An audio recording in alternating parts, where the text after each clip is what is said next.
In a world where quarantine has taken over everything, 4 nerds still rally around their computers to talk about nerdy things, even though they can't sit next to each other because of quarantine. And those 4 nerds are us, the Fake Nerd Podcast. Welcome everyone to episode 190. Holy crap, we are 10 episodes away from 200. Oh my god! Wowie zowie! Wowie zowie indeed. I am Bed Magnet. Alongside with me, as always, is Brandon T. McClure. Hello. There he is. Here watching seals sing "Kiss from a Rose." Ooh. You know what? I think I saw a clip of that. It's pretty good. I haven't seen the whole thing. And of course, I'm joined always by Ryan Iliopoulos down there. It's me. And of course, Sparkz.Witty. Hey. And of course, since today is Sunday, I want to wish my mom, all the moms, a very happy Mother's Day. Yes. Happy Mother's Day. Thanks for birthing us. Appreciate you. Yeah, I wish all moms a happy birthday except for Brandon's mom. Let's hope she doesn't listen to this. That's something I'm not going to dive into. I'm just going to... Hey, guys, changing topic. How do you like my not blank wall anymore? What's it not? Oh. I mean, isn't it just a different wall? Isn't it just a different angle? It's a different wall, yes, but at least it's not You blank. didn't fill the wall we saw before. At least there's something behind me now. It's not just a lame There is wall. still a blank wall in another part of that room. There is. Hey, nothing got fixed then. I just want to be clear. You didn't utilize quarantine time to construct this. This existed. You just moved. You just did this. At least I think. Do you know how much I was kicking myself? I was driving home from work the other night, thinking how I could. The idea hit me at work. I'm like, wow, I'm an effing idiot. I should have just moved the computer the whole time. How many podcasts and how many live streams with Michael and Rachel I did with a lame ass wall behind me. Now I have something cool to look at a little bit. Maybe too many. Who knows? We'll never know. We have something. Well, we have something nice, but it's way back there. Yeah. We also are 2 people in a large room. A large room. Yeah. We could be in Ryan's room, which would be cool background, but it's also hot as balls. Yeah, I'm constantly sweating. It's awful. Yeah, well, I know it took me a while to finally just move my damn computer to the side, but at least I got something better now. Now we know you're not a fake nerd, at least. Exactly. Shoot. Or he's never read any one of those books, and he is in fact a fake nerd. He's read 30%. Is he not wrong? Is he wrong? I've read all these books at least twice. All of them? So all of them. All of those comics. Okay, hold up. No, you're getting Let's do this. I ain't doing this shit. I don't care. You were getting a tour. Okay. You see a lot of all those Rurouni Kenshins? I read those at least 5 times. I read all of these, the Sonic books right there, all of my Gundams. That's Fanny's. I don't see Gundams. I just see a Ben, I ain't talking to you about the manga. Oh, you mean all of these books? Yes, I actually have read all of them at least twice. What? Half of your book clubs are books that you have that you've never read. Why do you think I get them? Not on that shelf. They're just not on that shelf. They're not on that shelf. Oh, okay. Show us the stack behind there. Show us the stack next to your bed, Ben. It's down there. I'm not going to show you that. Oh, is it a lot? Yeah. I bought a long box way before the quarantine happened, but it's already filled, so I'm back to having comics stacked up next to my bed. I'm like, I buy too many comics, man. I'm actually in the middle of getting rid of some of my trades because I got to the point where I have so many, I have no room to grow, and my whole thing is I need room to grow. And I was at a point especially when I was working at the comic book store, where I would just buy books that was just I should have this. Yeah. But really, I got it for cheap. Yeah. And I kind of looked at my collection, and I was like, I got to be honest with myself. I'm not reading some of these. Yeah. Mm-hmm. So I was just I'm just gonna. No, there's the Star Wars Legends Epic collections that I have. I got a lot of that stuff. I'll keep some of them because I am interested in some of them. But I'm not reading the Clone Wars stuff. I'm not reading I'm not reading some of the Legends stuff. Yeah, I'll give them to you. You can have them. I'm gonna get another bookshelf soon. I need books. Actually, I've been trying to get a new bookshelf for a long time. I've had these 2 bookshelves since I was a kid. Originally, like originally in my old house before I moved here, like the house I grew up in, these held all our VHS tapes. And then once we went from VHS to DVDs, I inherited these as my bookshelves, and I've had them ever since. I am so glad you found that. Oh my Endless Waltz. Yeah, It was VHS, baby. I know don't ever get rid of that. But if you I do, have 2 VHS tapes from when I was a kid: Endless Waltz and Godzilla 1984. Wow. And I didn't get rid of them because you couldn't find them on DVD. And 1984 is available on DVD, but it doesn't have the Raymond Burr cut, and I'm very upset about it. So I'm keeping the VHS of that one until I can find the Raymond Burr cut. that actually, Brandon, actually could that could get you some money. But if you ever need to get rid of Endless Waltz, I'll take it off your hands, no problem. I just recently bought it on DVD, so maybe. Yeah. There you go. Frame it. I still have a VHS or a VCR that still works too.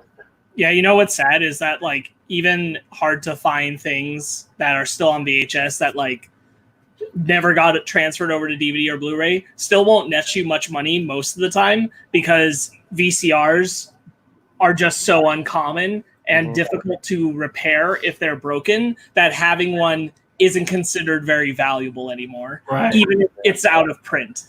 Yeah. Yeah, it's not like video game consoles. Yeah. Yeah. Oh, should we get this road on the show? Who should go first? I'll go first because I didn't do nothing this week. It turned into Sunday and I was like, oh, I have to do a podcast this week. Whatever I didn't do with you. I just did some streaming. I played some Monster Hunter with my friend Danny, who's my good friend from LA, who I used to hang out and go to the comic store every Wednesday with. We used to play a lot of games together, and we haven't in a while. And now I think we're gonna do it again, and it's a lot of fun. Streaming with friends is a lot of fun. Honestly, besides that, I think I did everything with you. I watched a lot of YouTube, and this week I just wasn't feeling it. I worked 2 days, so I didn't really do anything those days. So yeah, I'm the lamest week of my entire life, maybe. You got that unemployment money. I sure did, and I'm gonna I also got unemployment money this week. Okay, so both Sparkz and Ryan, this is them when that money hit their bank accounts. Make it rain. My man. Look, so I've been on unemployment since the moment my job was like, okay, you're gone. I immediately signed up, and I didn't get it the first time, but when the stimulus hit, I was just like, I've never had more money. Yeah. I've never had more money. And it's the first time in my life when I've ever been comfortable and not having to worry about money. Now I'm not talking about like I'm well off. I'm comfortable. And I don't have to worry about anything. In order to keep this up, once work gets started, I have to make $21 an hour. Yeah. To match what you're making now, yeah. That is ridiculous that our country is like that. You know what? I agree. I know you guys are hurting, but even because I recently got like a little bit of a pay bump. I don't know if it's because of hazard pay, but my union, we just did a thing to like up our cost. You deserve it, man. You are an essential worker. Thank you. But even now, my last 2 paychecks have been really good. Even when I look at my thing, because I also got that stimulus check as well, and that went straight to savings, and that went straight to my credit card bill. I didn't know everybody got stimulus check. Well, because I think everyone making under unemployment. Yeah, I think because I got a stimulus check because I make under $75,000 a year. Okay, yeah, so everyone who made under a certain amount gets the stimulus. Awesome. Yeah, but still, you are also getting the $1,200 stimulus check on top of the $600 added to every week of unemployment. Yeah, we are. Yeah, you guys are. I'm not. My check just shipped on Friday. Yeah, but still, I was talking to my mom about this earlier today because I got to see her for Mother's Day, and I was like, I actually don't feel frightened because before I'm like, God, I don't know if I'm gonna be able to make I have to take money out of my savings. I have to take money out of this. I have to pay for these. And now it's like, even though I'm not going out to eat all the time, I'm not going out to see movies all the time, I was doing that sparingly in the first place. Now it's just like, oh shit. I looked at my savings account. It's like, I like this. And it's the best thing is it's keep going up. It's growing. It shouldn't have to take a pandemic stimulus package. It shouldn't. For people to be comfortable. It should not. Because now it's like all of this is really nice and everything. We do need to I don't want to be the downer, but we do not know what's going to happen after July. No, and as comfortable as your job My job wants to open up in like a week. Your job will go back into force. Yeah. But Brandon and I have no idea when we go back to work. And and at the end of July, that unemployment boost will go away.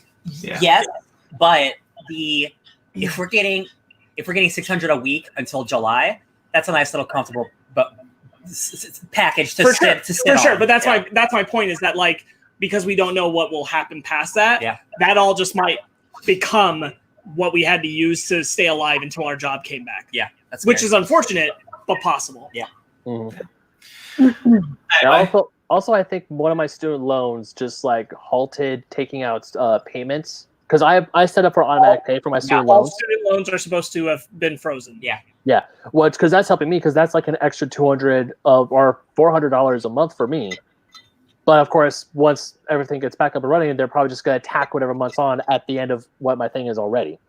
There is a strong argument that people are making to forgive student loan debts right now because of the pandemic. That is just an extra thing nobody needs to deal with. Oh, you mean like some candidates who are no longer running for president wanted us to do? But I mean, like, you know, fingers crossed that at least that might come out of this. Yeah. But I think our audience knows enough about our financial situation. Anyways, so should I go next time? Oh, Ryan, were you done with? No, I'll go because I'll piggyback on his stuff. I did mostly stuff. I have the least, and we did it together. Let's start with Westworld ended. Yes, the season. We finished Westworld. Yes. Yeah. I think it was a overall really strong season. The more I think about it, the more I think the finale for the season was okay. I don't think it was incredible. I liked it a lot. I think it's setting up the future really well. I wasn't. The more I thought about it, I'll say I liked the overall story of what season 3 is. Yeah. No individual episode to me was better than an individual episode in season 2. I agree. On the whole, it was great. On the whole, it was a really good season. I like this change and where we're going and everything. Yeah. I don't think any individual episode holds a candle to season 2's episodes. Maybe except genre. Genre was pretty good. That's like the only standout episode this season. Yeah. But much like Castlevania, the end of that season, how it sets up like, oh, the next season could be wild. That's what this season does too. Like it does something like much like the end of the last season. It does like a straight like, oh, we're going just in a completely another direction again. So whenever that next season comes out, it's gonna be very interesting. Yeah. The ending of Westworld's third season was something, especially the post credits. I still can't believe what they did in the post credits. Exactly. Yeah, it's great. And it's kind of a problem that like Game of Thrones, it took its time, right? Like up until season 5 or 6, it took its time. The difference with Westworld is it's not taking its time, but it doesn't feel unearned. Like it's progressing so like it's doing stuff in 2 seasons that shows would do in like 6 or 7 seasons. Like for real, like it's again like season 1's about the park, season 2 it's about the open world where the robots are having a revolution. Like it goes fast. So imagine what where we're at past all of that stuff. Yeah. It's just really interesting and great that the show can have that speed and that trajectory and not lose any momentum because that's what happened with Game of Thrones. And I'm glad it's not happening with this show because that would break my heart. Same. Yeah. You and I also watched the last 4 episodes of Clone Wars. Yes. Because we watched the last one together. Yeah, I watched all 4 episodes. The Siege of Mandalore. The Siege of Mandalore when that last episode came out, so I can just watch it like a movie. Yeah. Yeah. That was nice. We'll talk about that sometime. Hello. That is. Also new subscriber, so thank you. That's my stepsister. Oh. Well, it's either my stepsister or it's my nephew. So hi, Lauren. Hi, Austin. They're watching all the way from South Padre Island, Texas. Oh, nice. Oh, wow. I also watched the Siege of Mandalore episodes. I rewatched them all as one thing because the last episode dropped on May the 4th. And so after I watched that one, I think Rex is my favorite character in all of Star Wars. I definitely will say, like, in the Clone Wars television series, Rex is a standout. Yeah. Yeah. I really like what they did. We've talked about the Siege of Mandalore and that Clone Wars season in another place. Yeah. So I'll leave most of that for that, but that ending was really good. Yeah. Yep. They're both listening. Awesome. I finished Castlevania, and I gotta tell you guys, I like the show. I was thinking about it just in comparison to like other anime I'm watching right now, like Brand New Animal, which we watched a new episode of this week, and that is the most Kill la Kill like the show has been up to this point. The tone was much closer in that direction from like having been its own thing up to this point. It wasn't quite like Gurren Lagann or Kill la Kill, though the animation style was vibrant. It wasn't in the same tone, and this suddenly was very much towards the Kill la Kill tone, which was weird. But for Castlevania, I gotta tell you guys, if I couldn't binge it, it would be very hard to want to watch it week to week. Oh, really? It moves very slow. Yeah. In a way that's, I would find like I would need to wait until the whole season was out. I don't think I could watch it week to week like I watch some other anime. I definitely think like I like the show. I think it meanders a little too long. I don't think enough happened in the third season. I agree quickly with that. enough. Yeah, I agree with that. Like it was the longest season, and it felt like the longest season. I was like, there's a lot of padding here. We spend way too much time with the siblings for how it all ends up. Yeah, I'm like, I didn't need all the extra fluff. With that. Yeah, I would agree with that. Yeah, because like each season gets longer and longer, and I think when I first reviewed it as well, I was saying like it's nice to have the extra length, but I'm starting to feel it. Like it didn't feel as tight as before, but it took too long to get to the point of where I knew we were going with Hector. Yes, that's the whole season is getting to that point, and it's like, dude, we could have done that in like 3 episodes. What do you doing? I like this stuff with Hector. The second Lenro, no, I was gonna say because like the second Lenro shows up to Hector's cell, you know what's gonna happen. She's gonna play him like a fiddle. But but I will disagree. There is you have to have the time built for him to trust her, because if you do that all in one episode, you won't buy that he would fall that quickly. I like that he has to actually believe it. I agree with that. I still think there's probably 1 or 2 trips to that setting that are probably unnecessary, or my alternative is I would rearrange the season so that more episodes stay in one place rather than jumping around as much, so it doesn't feel like we're taking such a long time to get to the point of one of the stories. I feel you. So I think this. Go ahead. Sorry, go ahead. No, I was saying, like, I think I said this when I first reviewed it. I don't think Carmilla is as good of a villain as Dracula was. She's also not doing enough. This is all like planning. It's season is a planning season. I'm more scared. So when you get to the point, what Sparkz is saying, the entire season is just one long plan of characters moving into a different position. It's kind of like a setting the chessboard season. And for a season that is the longest, it shouldn't be that long to get people into different positions. I also want to.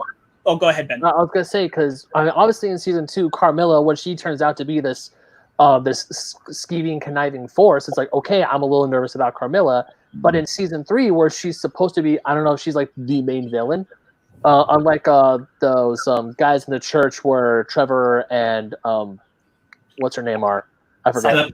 The people who worship Dracula. Yeah, those guys. But besides that, I was more scared of Carmilla's sisters.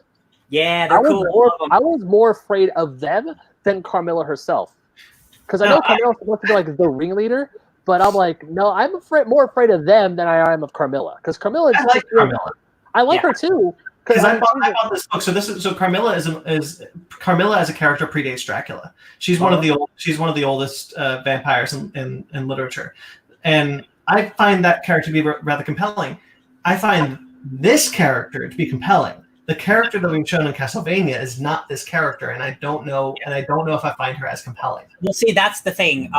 While that is the Carmilla from the books, this is the Castlevania Carmilla. This is the lore that it's taking on from the dozen games. So while it is taking from those original materials, it is still doing its own anime Castlevania thing. It's just basically taking her name, if anything. Lords of Shadow, actually, that Castlevania reboot that I'm playing, it's called Lords of Shadow because you, as Gabriel Belmont, have to go kill all the various Lords of Shadow. So it's the leader of the vampires, the leader of the Lycans, the leader of the witches, and the leader of the vampires is Carmilla. So I've got to kill her soon. She seems cool. Yeah, I was going to say it's very unusual for an anime to jump around so frequently amongst 4 different narratives. I would argue what I think the show needs is like there should have been one whole episode that was just focused on Isaac. There should have been one whole episode that was focused on Trevor and Cy. It didn't go anywhere else. Was just there. You know what? In the town. I think the stuff with Alucard is the weakest stuff because that's like least prevalent to the story. I agree. It's just him hanging out these twins who they're banging and then they want to kill him. If you honestly, that should have been a whole episode. That should have been just one episode on itself, so you can focus on other things because he's just teaching these people like his magic, and then they try to kill him. There's that doesn't add anything to the story except his distrust. It's his distrust of humans. Yeah, but you can still do that in one episode. Right. Yeah. I agree. That's the thing is I think everything feels all the more stretched out because we're so constantly jumping around that it makes all these things that take longer than they need to feel like they're taking much longer than those 2 extra episodes. You probably didn't need them. You could have fixed that. I love every minute of Isaac stuff, and I wouldn't change it for the world. That final battle in that town, when all the people are like possessed by that wizard, so cool, dude. Which is all the more reason why anytime I'm being taken away from that story to do something where it's like, let's go talk to people in the town, Sypha. Yeah. Oh yeah, okay, let's go talk to this guy. We'll just sit in his house and have a nice little long conversation about, hey, what have they been doing at this church? Oh, well, and I'm like, are you kidding me right now? Go back to Isaac. Yeah.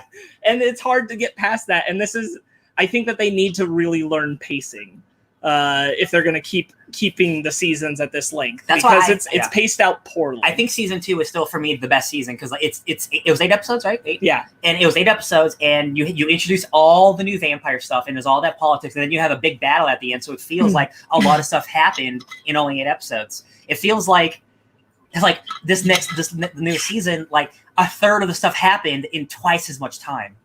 Like there's so much, like kind of like not. I didn't find it boring, but just so much stuff. I'm like, it's not that I find it boring, but it's not as engaging. Right, and it's the kind of thing where, like, again, comparing it on a scale of the way usual anime operates, if this wasn't on the binge model, it would be very hard to feel motivated to like quickly come back. I would even say compared to season 2, like this is it's a longer, more drawn out, less impactful season than the last season.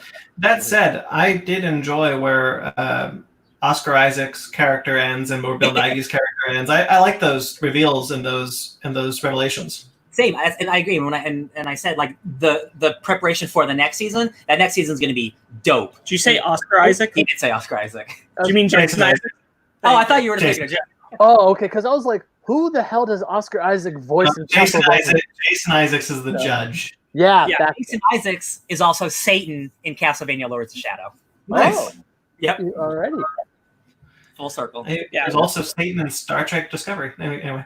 Hey. So yeah, I finished Castlevania, and those were kind of my thoughts. I came out of season 2 pretty high. I came out of season 3 kind of middled. On the whole, I like it, but I'm like, you could be better. Yeah, you could. There's no reason not to strive to be better. We watched another episode of Motherland Fort Salem. Yes, that's coming down to its conclusion. It's last got 2 episode. episodes left. Yeah. 2 episodes. 2. Okay. Mm-hmm.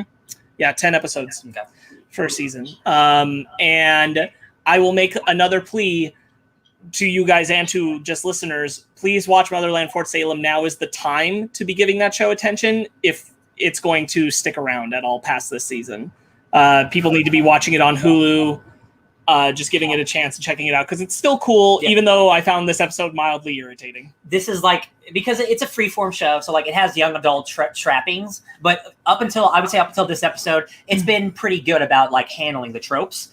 This episode hit really hard with just teenagers being really stupid and making stupid decisions. And only really is centered around one character. So when it wasn't around that character, it wasn't happening, but that one character, woof. Yeah. It felt like a big misstep, and I'm like, why are you acting this way? This just seems like forced drama. But besides that, it's still a good show. Still a good show. Yeah. Still very cool.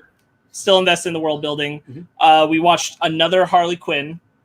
Oh God, man, that's just so good. That show is really good. Bless it. Yeah, that was a really touching episode. It was also. Oh, I'm thinking of Rick and Morty. I was like, it was also kind really of like weird. Harley Quinn was like an inversion on the Dark Knight. Yes, it was like a weird origin for everybody, and everyone's origin is involved with each other. Yeah. Question: is that latest episode of Harley Quinn the clip where Batman puts on the Hellbat armor, but it's like an Iron Man thing? No, that was the episode before. That's previous. Okay. No, I saw that clip online. I thought it was fun. I thought it was cool. He got his back broke or whatever. The show is worth your time, and we did also watch the newest Rick and Morty. Yes, man, the guy who wrote that episode, Jeff Loveness, he's writing Ant-Man 3. Guys, this episode was awesome. Yeah. Holy shit. Rick and Morty's back. It's I can't even describe the episode because it's a Rick and Morty episode. It's so bonkers. Just to give you kind of the concept, it's a story about them being caught on a narrative train. A literal train based around anthology narrative that spins in a circle, and Rick has to figure their way out of it because he doesn't want to do anthology narrative storytelling. It's a meta, like Deadpool-esque. So each train car is trying to navigate them to a character that will tell them a different story about their past or adventure they've had, and Rick's trying to break the cycle because he hates anthologies. And the narrative gets, and like every time Morty like tries to dissect the narrative, Rick gets pissed at him because he's like, you can't just break this. It's functioning as it is. If you keep trying to dissect it, it's going to all collapse. It's like, it feels like the smartest Family Guy episode ever made. Yeah. If that makes sense, like the way it's presented. That show continues to be wow. Like, man. And then the other thing I forgot to mention last week that I've been rewatching Community because Megan's watching Community for the first time. So there's been a lot going through it for the first time. Yeah, so we're somewhere in season 2, which is nice. Past that, I've been doing finals. I've had schoolwork. I haven't done anything else of note. That's it. Ben, do you want to go next? Yeah, sure. I didn't do a whole lot this week. I know I started watching the Disney Gallery for the Mandalorian episodes on May the 4th. Yeah. That first episode about the directors is really good. It really is good. Yeah. I just liked listening to how Dave Filoni got the job to work on Clone Wars.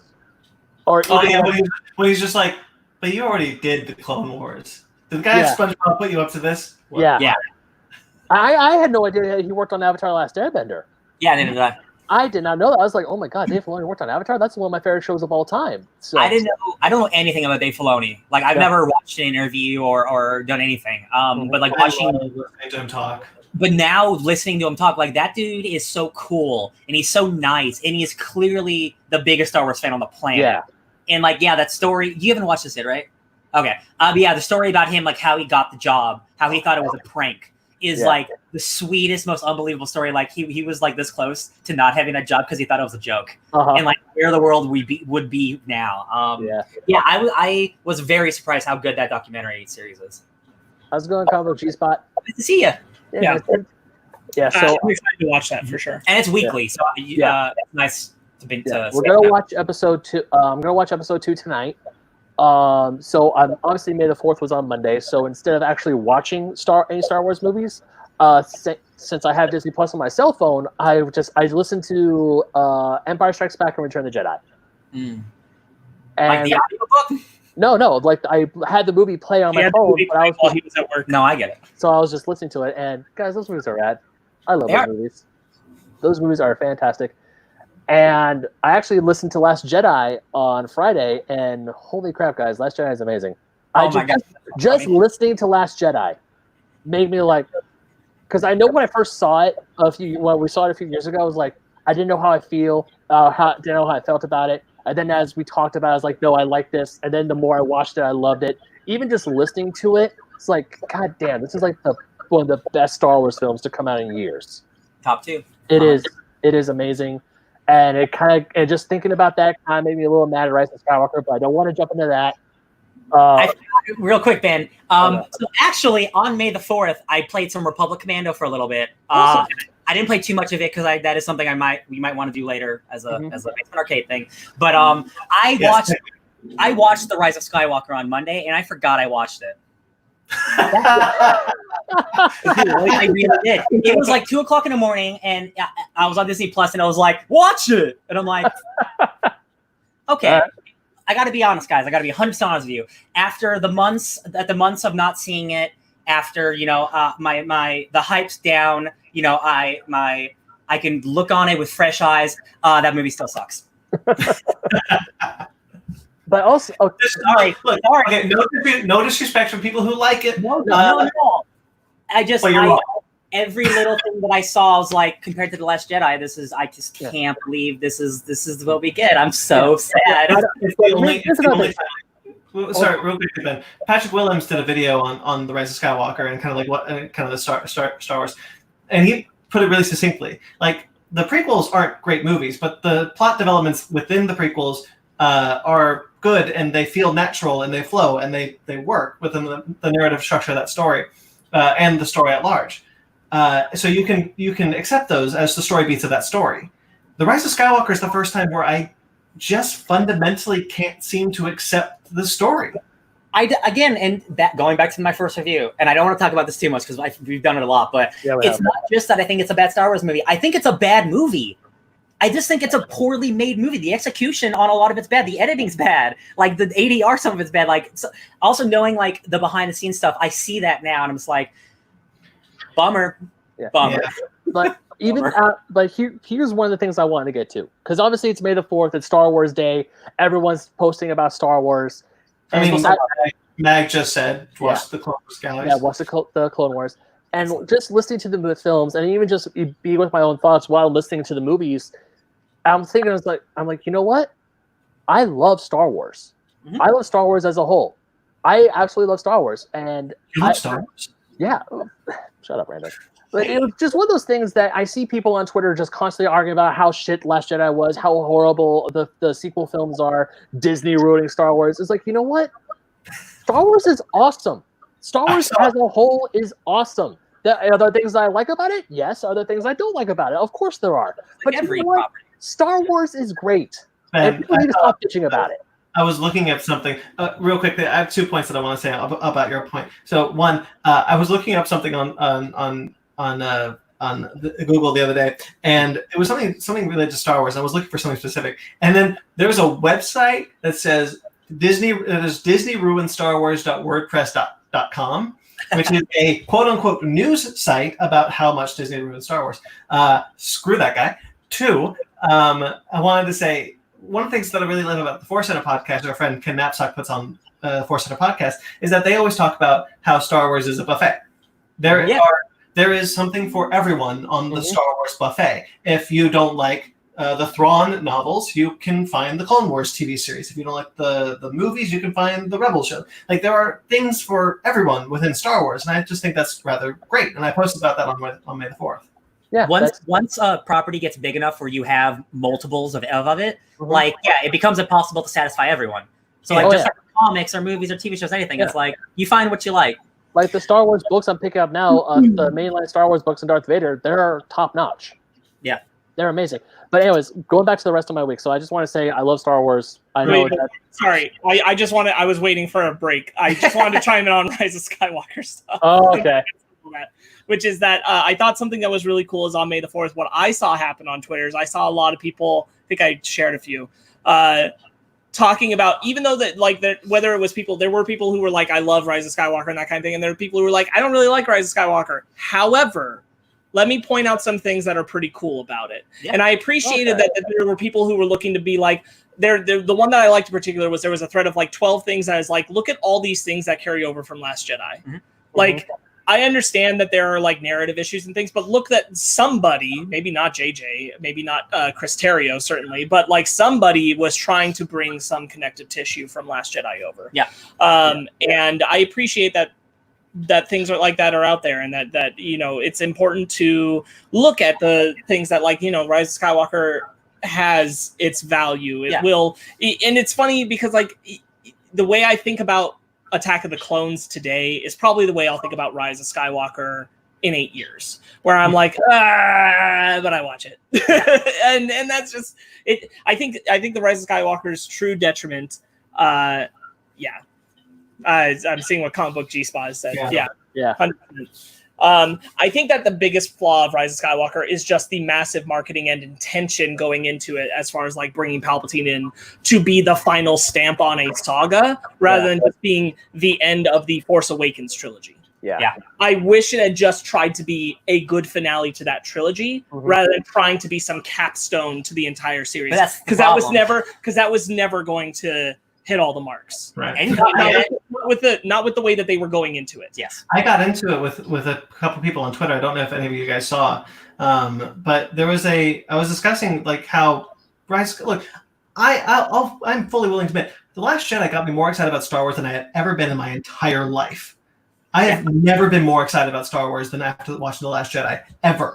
So going into The Rise of Skywalker, I was really crushed. Like, oh my God, I put my faith in something so strongly for the first time ever, only to immediately be disappointed. Like, that really hurt. Yeah. And one of the things I saw was so the art book is out. So there's a lot of things in the Rise of Skywalker that have retconned prior, not just films. Well, that's the most egregious thing, retcon the films, but also what has been established in the new canon. And now the new canon has been so carefully constructed to try not to contradict. They're not always successful, but they do a pretty good job of doing their best. For example, I will never forgive them for making Leia a bad mother. And I will never forgive them for what happened to Poe's parents. Yeah. Apparently, Poe Dameron was adopted by 2 white people and became a smuggler when he decided to run away. Poe's parents deserve better than that. I have those comics. I know what his parents did. I have Shattered Empire somewhere where Luke goes on a mission with Poe's mom. It's somewhere around here. It's probably in my storage in my garage. Those are just the 2 examples that I can think of off the top of my head, where it almost feels like the Rise of Skywalker is punishing people for being invested in the new canon, because they just said, no, this is the thing. And so if that was really going to be the case from the start, which is what J.J. Abrams keeps talking about, like this was always supposed to be the plan. If it was, someone should have known the plan, and not just J.J. Abrams. Yeah. Because clearly no one but him knew it. Yeah. Right. And I would argue that he didn't know it. Because he never knows how he's going to end anything. If you watch that documentary, I also watched the 2-hour making of documentary. I was going to bring that up. Yeah, it's really good, but it's really funny because on the first day of set, JJ very honestly is like, I promise you, I never thought I'd be on this set in my entire life ever again. And not in a way like he's happy to be there, but he's like, I never thought I would come back. So I don't think he had a plan. Yeah, I think that it's, with the oldest thing to say about it is that it didn't yes and it actually went no but. Yeah.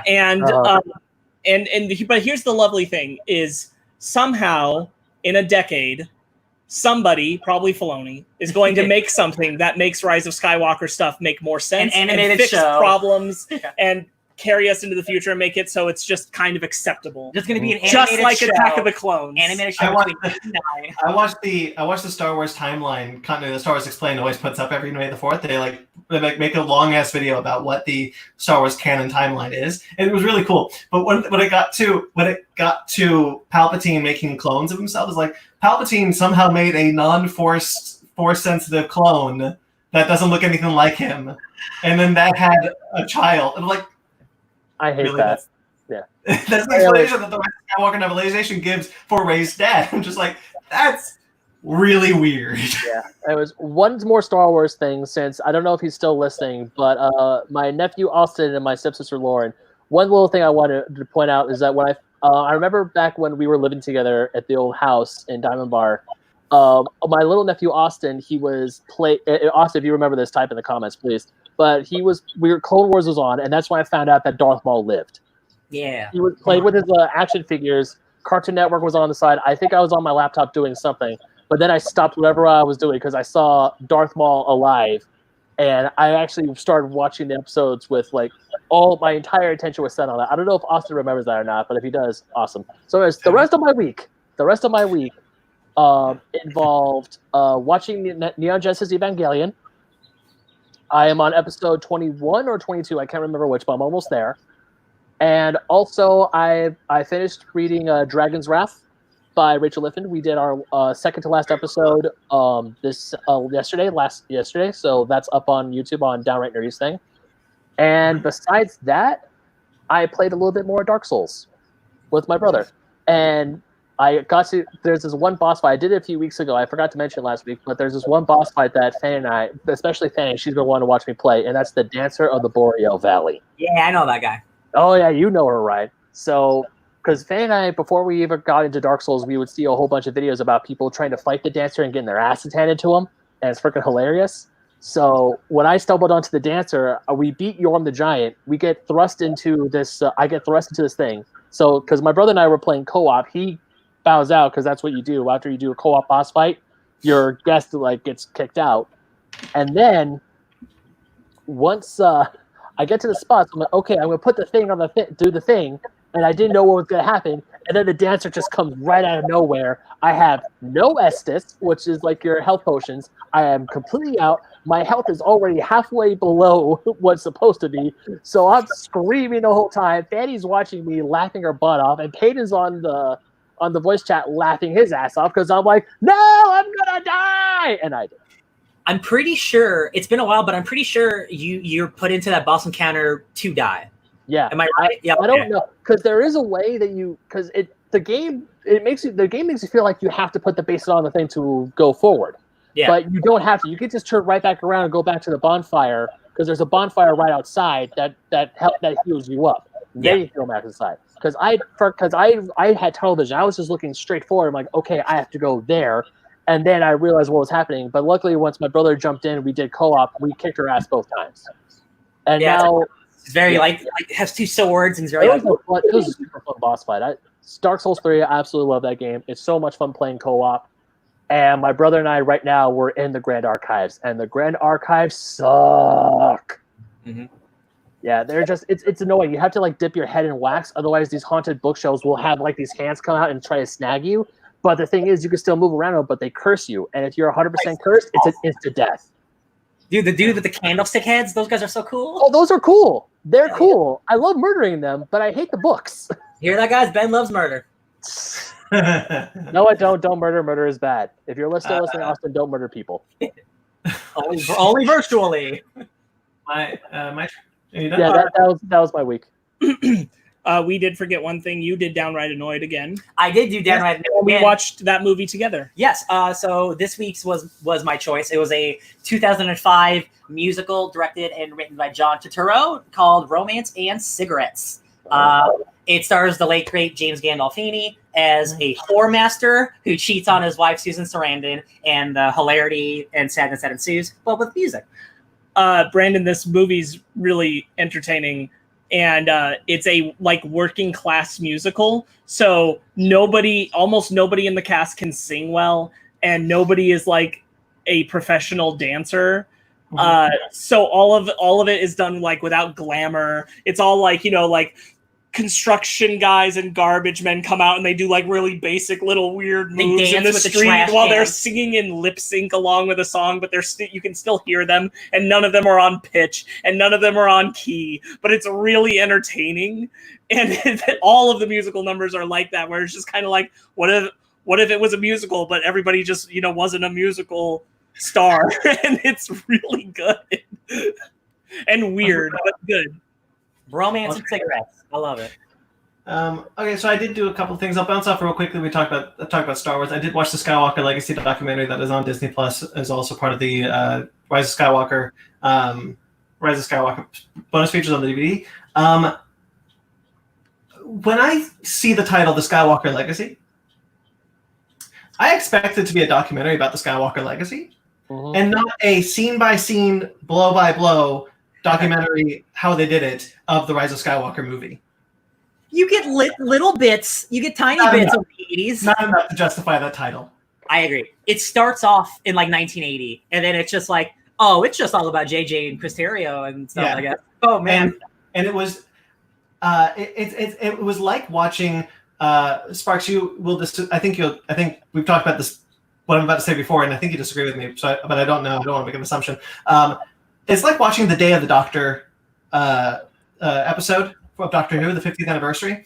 I hold that the 50th anniversary of Doctor Who, the Day of the Doctor, is primarily an ego stroke for Stephen Moffat.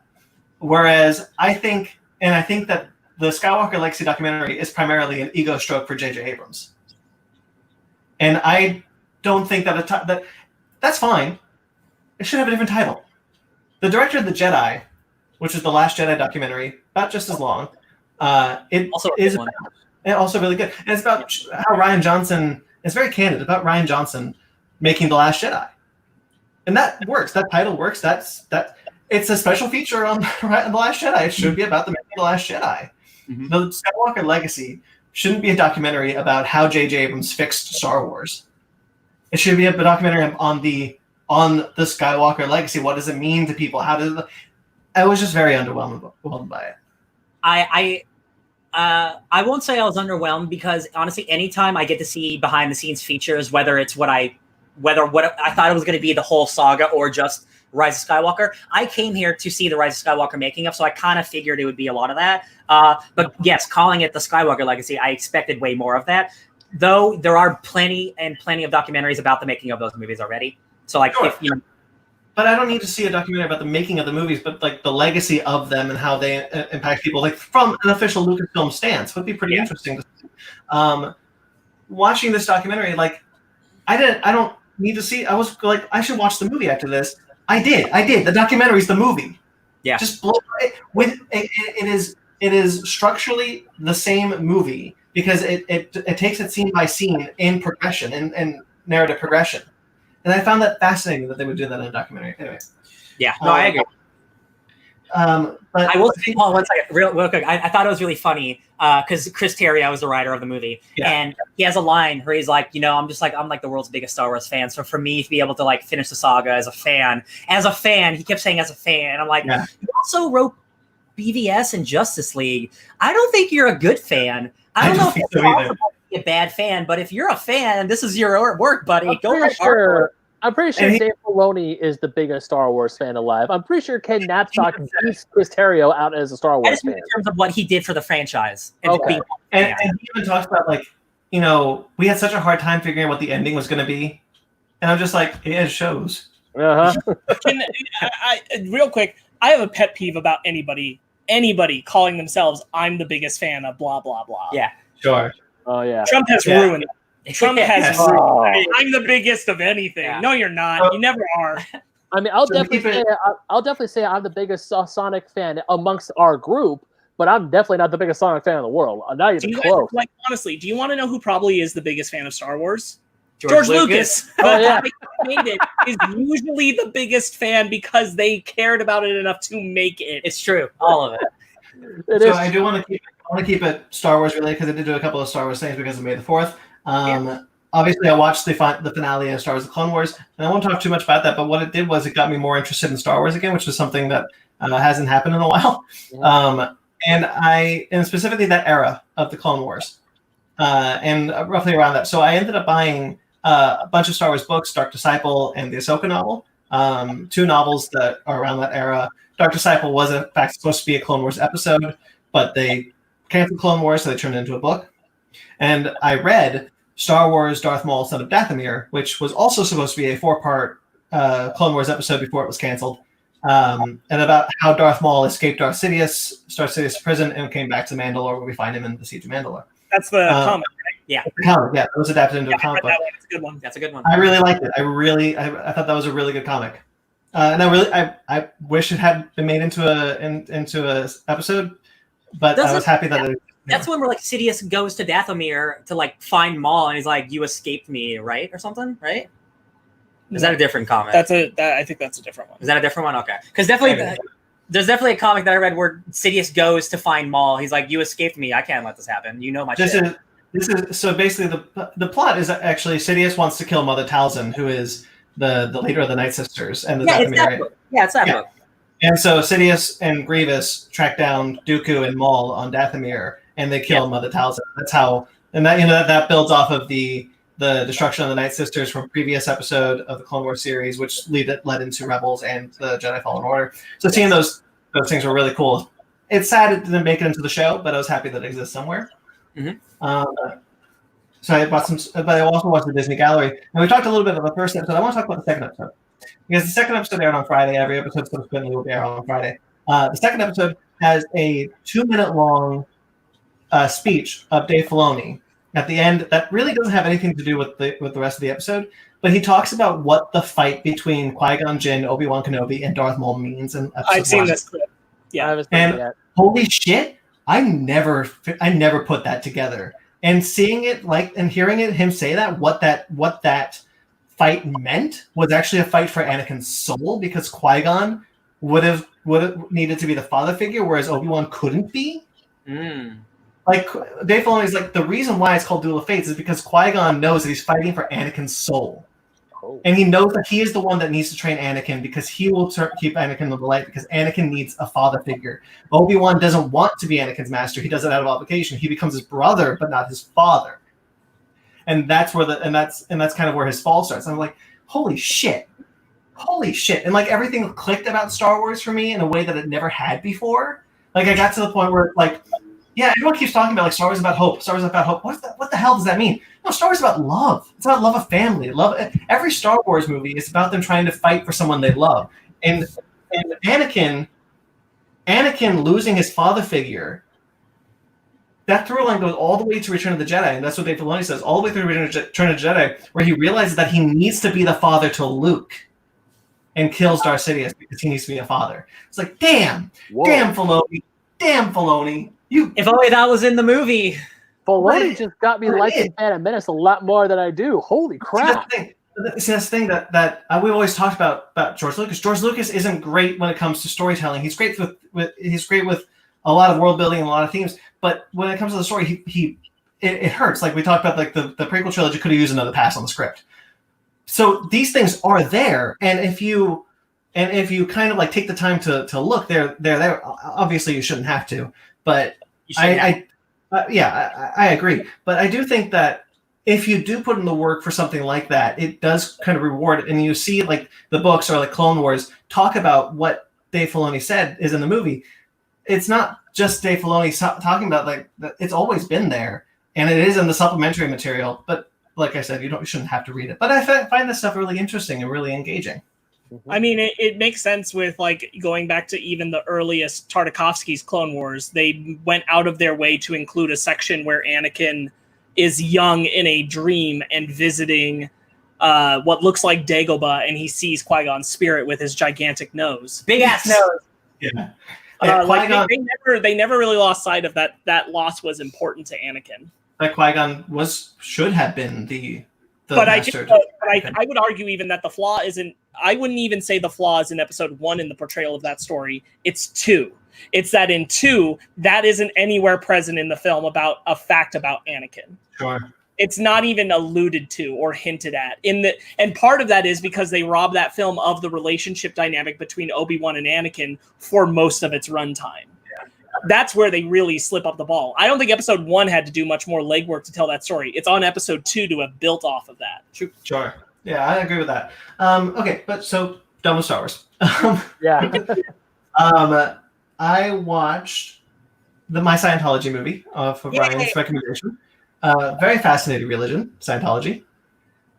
Very strange. Very always got the fists up, these guys. Yes, they're very protective. Very protective. Is it true that after the South Park episode of Scientology, that this church actually sent people like private investigators to follow Trey Stone and Matt Parker to find stuff like dirt on them, but they didn't find anything on them? Yes. Surprise. If you watch this movie, My Scientology Movie, it talks about that. If you do anything about researching Scientology, they send people after you. Oh, the wow. entire My Scientology movie, the documentary guy has people filming him from the Scientology Center the entire time. Yeah. Where do you watch this documentary? Is it on Netflix? So I also watched on Hulu. The McMillions documentary series is on Hulu right now. It's also available on HBO. I was able to watch that whole series, all 6 episodes. That's wild.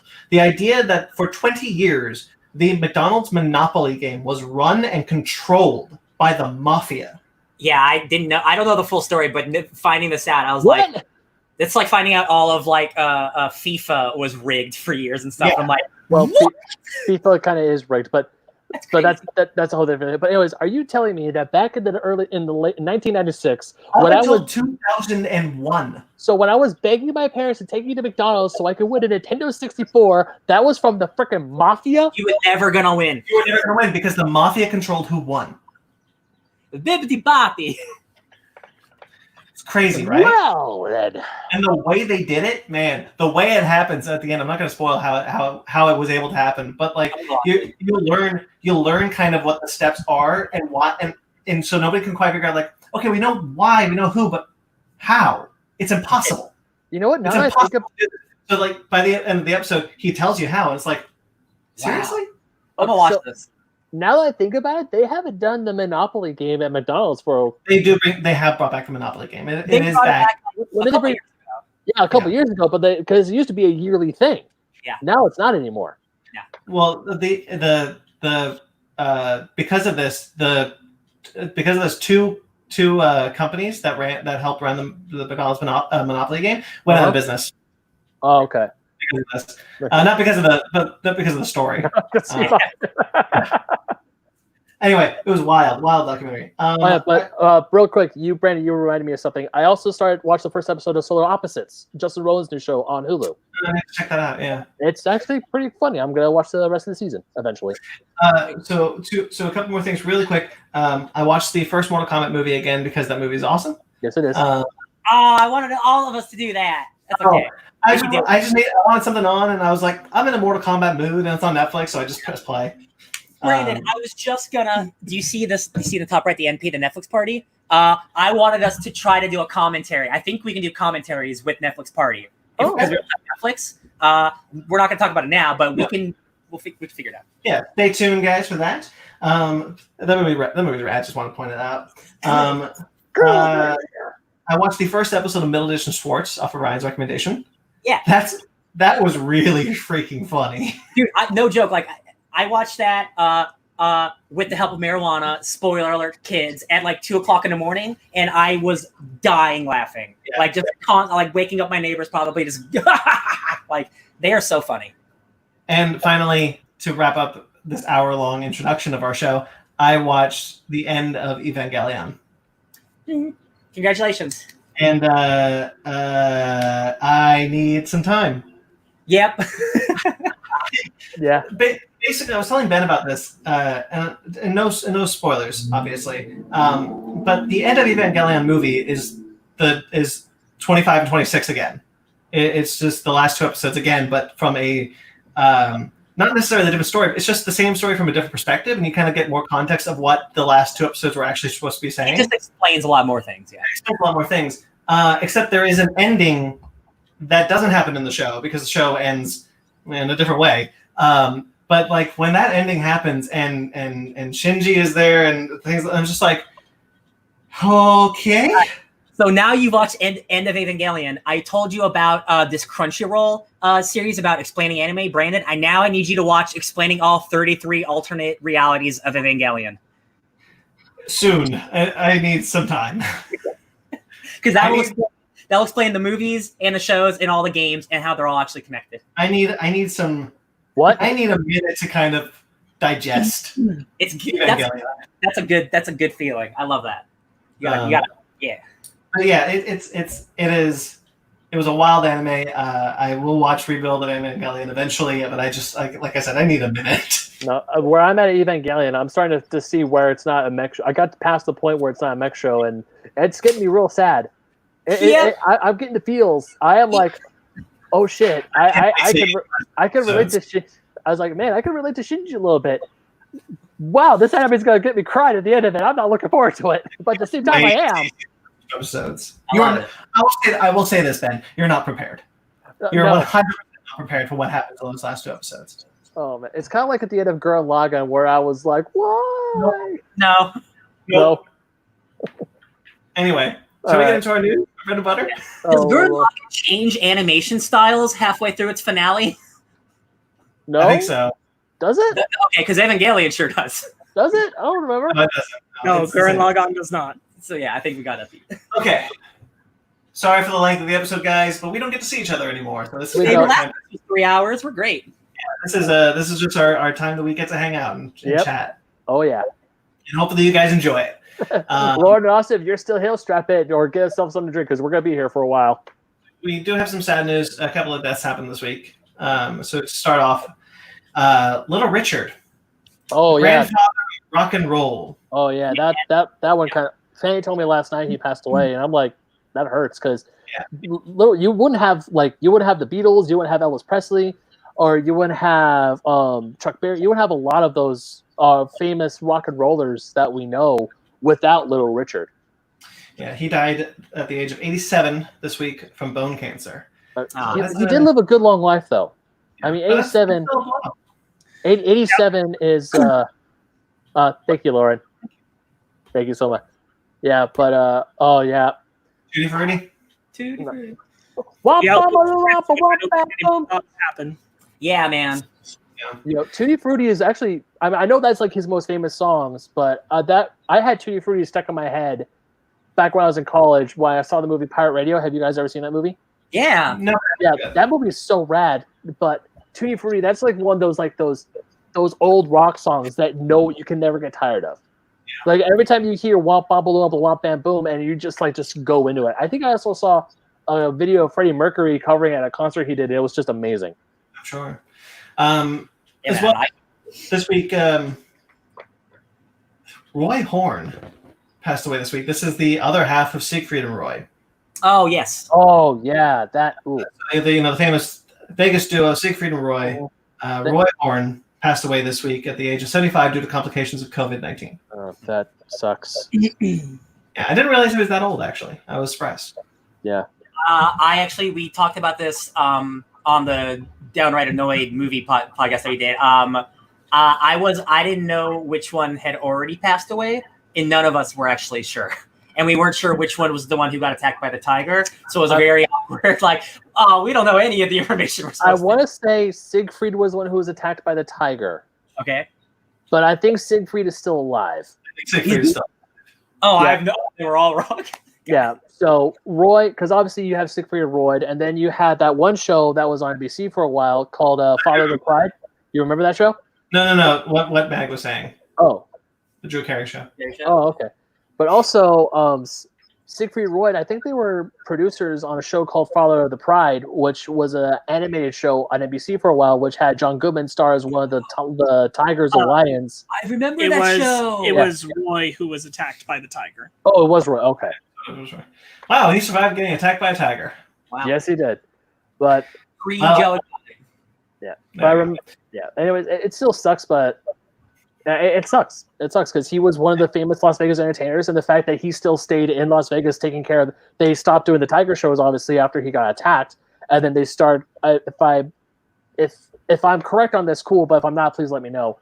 That they, after the cancellation of their shows, they started doing more to conserve tigers, and they started taking care of the tigers that were at the Mirage Casino Resort in Las Vegas. That's true, but they always got a bit of pushback for the fact that their efforts were pretty much allocated to just their tigers. Okay. They were making big pushes for like things like what Joe Exotic was doing. Oh. And people called on them like, you guys should be the guys spearheading a campaign to stop this, and they never picked up that mantle. Okay. Yeah. Richard Sala passed away this week at the age of 61. He was a cartoonist for Fantagraphics. He drew books such as Night Drive, The Hidden, and Blood Card. No cause of death was given, but he was a well-loved cartoonist within the comic book industry. Mm-hmm. Juan Velasco, who is an inker for Marvel Comics primarily, however he did the DC Comics. He's been working for he's been inking for Marvel Comics for years. Like he's 51 years old. He apparently had appendicitis operation, which he died from complications of that. Oh man. He was an inker for books such as US Avengers, most recently, Amalgam, going back as far as the Amalgam comics from DC and Marvel, and Uncanny X-Men. He did a bunch of those comics. So I had appendicitis when I was 15, and I almost died because if I would have waited like an hour longer, I would have been too poisoned from the appendix. That sucks, dude. Like, hearing things like this pisses me off because we don't even use our appendix. It's just a poison vessel. It's just a poison bag. And the fact that like just the complications of trying to get it removed, like that's such a shame, dude. Yeah. Apparently the operation went. Oh wait, no, this was the other one. This was surgery. Leslie Pope was the other one I was speaking of. Leslie Pope passed away this week. She was a set director for many MCU films as well as many Spielberg films, such as Winter Soldier, and she did Seabiscuit. She was 65 years old and she died from complications from heart surgery. Those complications arose from a surgery she did in February. So that sucks. Yeah, that is a shame.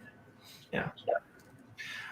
Okay. So some more lighthearted news, I guess. We don't really have any specific COVID news this week because a lot of places are starting to reopen and starting to kind of find a sense of normalcy. Slowly but surely. Just give it a couple of weeks. We'll be back.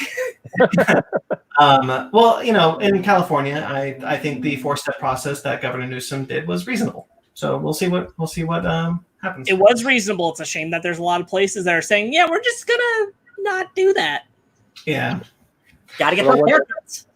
What you say things lighten up on Friday? We don't have to wear the mask anymore. Everybody, stop wearing your mask. Don't even worry about it. So I wasn't sure where to put this, but I knew this had to be in the episode. So this is just a random bit of news that needed to be done. Let's do it. Nicolas Cage has been cast as Joe Exotic. He's not my first choice, but the fact that this is a TV show and not like a big movie, it makes me excited. Yeah, he's never done TV, right? This is his first television role. The series is going to be based on a book called Joe Exotic, A Dark Journey into the World of a Man Gone Wild by Leif Rygstad. It's being produced by CBS. However, it's getting shopped around a couple networks, but I don't know where it's going to land. And Dan Lagana is showrunning. I forgot to write down what he did, but he has done some things that could prove to be a pretty good show. But yeah, this is Nicolas Cage's first ever television show, and I think he's a really good choice for Joe Exotic, as much as I kind of feel like they shouldn't do something like this. Someone superimposed his face, but with Joe Exotic's, like his mustache, his cap, his mullet, and it's freaky how much they look alike. Mm-hmm. But it's just, wow. People are just jumping on this Tiger King train so hard, and it's insane. Ben, the guy who made American Vandal, is making this. Yes. This show's going to be good. This show's going to be awesome. So that's one of the best documentaries of all time. Oh my god. Oh, I love both seasons. That just shot up for me. Both seasons of American, like the first season of American Vandal was great. Season 2 was phenomenal. Oh, I didn't know season 2, but man, that first one. Watch season 2. For the love of God, watch season 2 of American Vandal. I'm so excited. This is going to be so awful. Well, I really hope that. Oh man, I really hope that eventually there's a season 3 of American Vandal. But that's beside the point. The fact that this guy is doing a Tiger King show. Oh, it's going to be great. That's a good choice. It is going to be fantastic. It's wild that Nicolas Cage has chosen to do this project. It is wild, but also I'm for it. He's a wild dude. He's an exotic choice. Sparkz. No, look, I think that's fun casting. I personally don't feel like we need a Tiger King fictional show. It's gonna happen. Obviously, that's why we're talking about it in the news. Yeah. But I don't think it needs to be done. But I still think Joe Exotic looks much more like Michael Keaton. But that's just me. I didn't say this when I talked about watching Tiger King. But Joe Exotic is the most disgusting looking person I've ever seen in my life. Just his soul is so disgusting, and looking at him, I feel like I can taste the cigarette smell he smells like. I felt so disgusted watching him on screen because of how just of a horrible person he was on the inside and out. And I say this because I hope that Nicolas Cage can turn down his natural charm so that I feel just as disgusted. There's plenty of Nick Cage movies where he's a disgusting, horrible man. So he can easily do it. Oh, yeah. So, fun fact, I was talking to my brother about this after he finished watching Tiger King because he actually lived in Oklahoma when Joe was running for governor. Jeez. And apparently it's just as crazy as he thought it was. That's the story. Yep. I was like, are you serious? He's like, yeah, he was legit running for governor, and he did stuff. He didn't go to any of the rallies, obviously, because he was only there for his training. But other than that, it was like he witnessed it firsthand. Okay, so we talked a bit about Star Wars up top. So let's talk about some more Star Wars, because May the 4th happened, and Disney decided to take the opportunity to announce a bunch of things that I think are kind of cool. Yeah. For example, the next Star Wars movie, there was rumors of wasn't rumors, Bob Iger, but confirmed it was going to be the Benioff and Weiss movie. Now that they're no longer part of a Star Wars project, Taika Waititi, Thor Ragnarok, Jojo Rabbit, Mandalorian. Thor: Love and Thunder has been hired to write and direct with Christy Wilson Cairns. Cairns, I think, to co-write. She wrote 1917, the Oscar-winning movie, and has written Last Night in Soho, which is Edgar Wright's newest film coming out later this year. Good track record. I think this sounds awesome. I hope that they are awarded the freedom that they deserve to deliver something truly spectacular. Yeah, I see when Solo was coming out and we had Lord and Miller, possibly we don't know, but like maybe making like a really comedy-esque Star Wars movie that they didn't want. This makes me feel like, because Taika worked on Mandalorian and he injected some comedy into there, and obviously he's a Disney guy. He's doing Love and Thunder. He's doing another comedy Marvel movie. I really like for him to do something different. That would be incredible. I spouted out like I want them to do something crazy with Star Wars. Make a R-rated horror movie with Star Wars. Do what you do with every other property. Just do something different with it. I would really like that. I think it also helps that Thor Ragnarok showed that Taika is able to tone it down a bit, not to the point that it's unfamiliar to his tone, but he is able to take like his Jojo Rabbit or Hunt for Little People tone and make it more blockbusterable, I guess. He's what I describe as like the best studio man. He can make a studio movie, but also make it his own. Yeah. Yes. Also, I want to say, because even though he directed the last episode of The Mandalorian, that's one of my favorite. It has one of my favorite comedy bits in that, which is the two stormtroopers talking about Baby Yoda. And then later on, near the end of the episode, you have that really good moment between IG-11 and The Mandalorian. So for me, it's like, because Taika, obviously, he directed that. And it's like, he can do the funny bits, but he can also do like the serious bits that make Star Wars what it is. Like Thor Ragnarok. Like Thor Ragnarok has some good dramatic. I would love a Thor Ragnarok tone Star Wars movie. Oh, and everyone can do that, and I think that's why the Lord Miller movie didn't work, because it didn't fit what they were trying to do. But now that you kind of established you can do kind of comedy in Star Wars, just make it just not full comedy, just a little more comedy. Just do something different. Just give me a comedy Star Wars movie, please. Just satisfy me. Sparkz, you hate this, don't you? No, I don't hate it. I'm just kidding. No, I just want to know when it takes place. Yeah. Oh, What We Do in the Shadows. Yeah. That's a great show.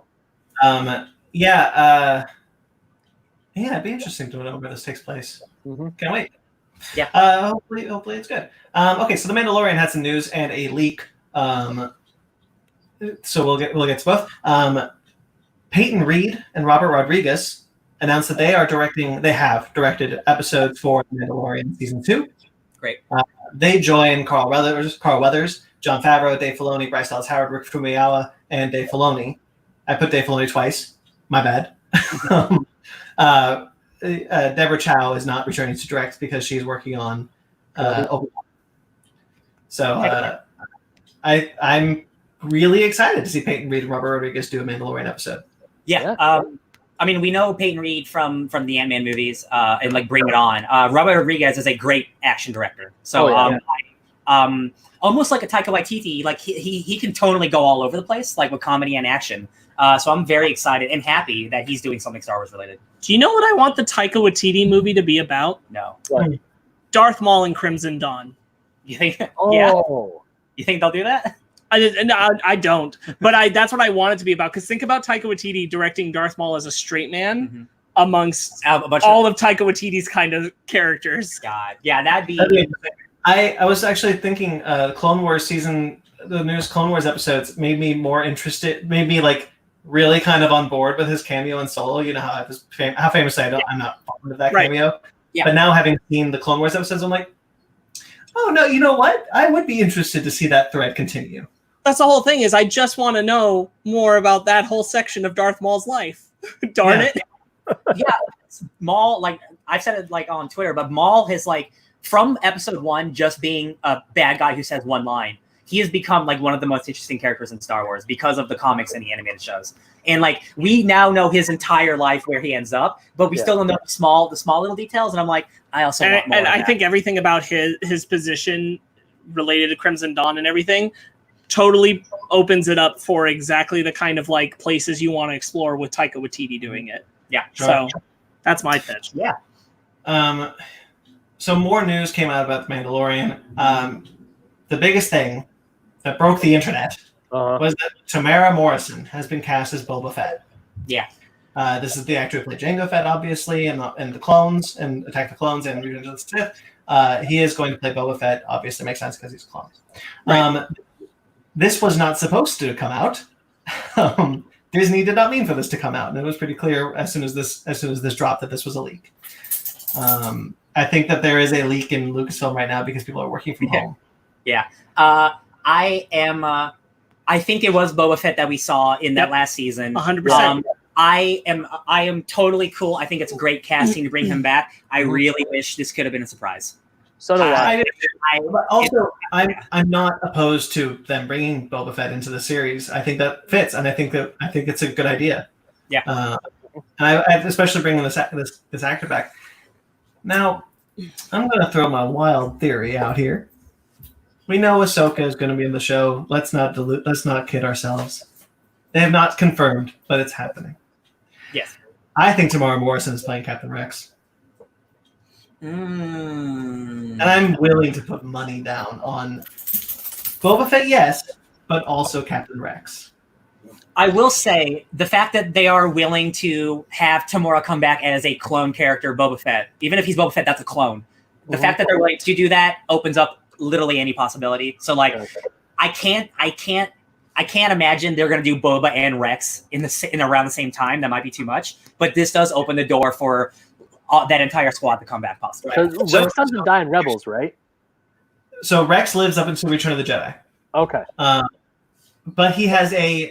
Okay, so this is where my crazy theory is coming from. There are some leaks I didn't put on here. I just wanted to talk about this offhandedly. There are some leaks about the Star Wars Rebels sequel show that has been rumored for a long time. The leaks. There's a Reddit thread about like some of the things that could be in the show. Most notably is that Captain Rex's accelerated aging is stalled thanks to the Kaminoans. Sabine, Rex, and Ahsoka are some of the main characters. Ezra will continue to be in it. Sabine is now rumored to be in Mandalorian Season 2. And there's a wrestler, this blue-haired wrestler, I forget her name, I'm so sorry, but she's been cast in Mandalorian Season 2. Oh, yeah, Sasha Banks, I think. Sasha Banks, I think. Yeah. So people are saying that she could be Sabine. She would be a good Sabine, actually. So it looks like, and I'm willing to put money down on this. I'm this confident. It looks like that there is going to be an episode of The Mandalorian, and only one episode, not an entire arc, but only one episode that will serve as a backdoor pilot to whatever that Star Wars Rebels sequel series is. Could you imagine if they made a Rebels sequel show that wasn't animated? Oh. Could you animated? So they're already working on it, so it is animated. Okay. I'm just saying, like, man, if they did do a backdoor pilot for live action Rebels, I would lose my mind. Yeah. But animated, still nice. Live action Thrawn. I want live action Thrawn more than life itself. So yeah, that's why I'm saying I think he's also going to be Captain Rex. That'd be cool. I would. And Tamara Morrison's age more accurately reflects. Yeah, Captain Rex and not Boba's. I mean, him being Boba Fett, that's cool because I think it was Sparkz who tweeted something about make Boba Fett finally cool for us to like for us to like him. Oh, that was you. Sorry, Brandon. Brandon tweeted something that I liked because it's like, hey, make Boba Fett cool because as you guys know, Boba Fett looks cool, doesn't do squat in the movies. Yep. Cosmic Colette says hi. In other words, your favorite kind of character. Right, Ben? You're digging at me for Captain Phasma. I know you are. We're getting you for Captain Phasma. I know you're digging at me for Captain Phasma. I know you are, Sparkz. I'm not going to go that way. Okay. Anyway, I just thought that was fun. Mandalorian Season 2. Look, if the chrome helmet fits, Ben. God damn it, Sparkz! Mandalorian Season 2 is shaping up to be extremely cool. One could worry about doing too much fan fiction or like stuff like that, but fan service. But done right, like, man, this could be really, really cool. I just question what the value is in introducing live action components of them if it is just for like a one-off episode and then they're going to the animated show. That's what I'm saying. Why are we doing that? Yeah, that's what I would say. Like, it would feel like mean to do a one-off instead of have them just be in the season and then have their animated show still. Yeah, but we'll find out. Man, we got Tamora Morrison. That's cool. I love that guy. Okay, so there's this. So I figured that we should talk about these rumors. There were a lot of MCU rumors that came out this week. Normally, I would wait till there was a official announcement. I always think that my policy is everything is false until Kevin Feige tells me himself. Yeah, good policy to have. But there were a lot of rumors, and as we always say, where there's smoke, there's fire. And so there were so many that I figured that we should probably discuss them. I love it. So there is rumors that a Ghost Rider project is coming forward from Marvel Studios that will not involve Gabriel Luna. I don't care. Now this series, this rumor comes from a site called The Direct, which is still in its beta. So take that how you will. Where's the biggest greatest salt I can find? Oh, it's right over there. Great. Sorry, go on. I'll just say the whole rumor list because it's so thin. But Ironheart is also rumored to get a Disney Plus series. Mm-hmm. This comes from a site called the Cinema Spot, which I have never heard of until this week. Yep. Secret Warriors is also rumored for either movie or a TV series that was not clear. This came from a site called GWW. So we've heard about Secret Warriors before, as a TV show, but it's been I feel like a year since we last even talked about it. But that's been brought up before, so that one might be interesting. And then Nova. Now this one I take, and this one I'll believe that there was a Nova something in the works. But this comes from a guy named Daniel Richmond's Patreon account. So he posted this news on his Patreon account and said that this is what Marvel Studios is having. All these sites all say, we just know that this thing is happening. Of course. Yeah. So I don't want to talk about the validity of what these rumors could be, but I want to say, like, of these, if any of them were real, which ones would we be most interested in? Ironheart. Ironheart? Ironheart, 100%. Yeah. Ghost Rider. I would say Ghost Rider. I would say Ghost Rider is also the more plausible one. Because of the cancellation of Hulu. What's up? Yeah, because of the Hulu. Because of the Hulu thing, Hulu cancellation. But also, I feel that after the Nick Cage films didn't do so hot, they're looking to rebuild the character a little bit. I would say Ghost Rider is a more plausible one. However, I would definitely say that Ironheart is definitely a hard second.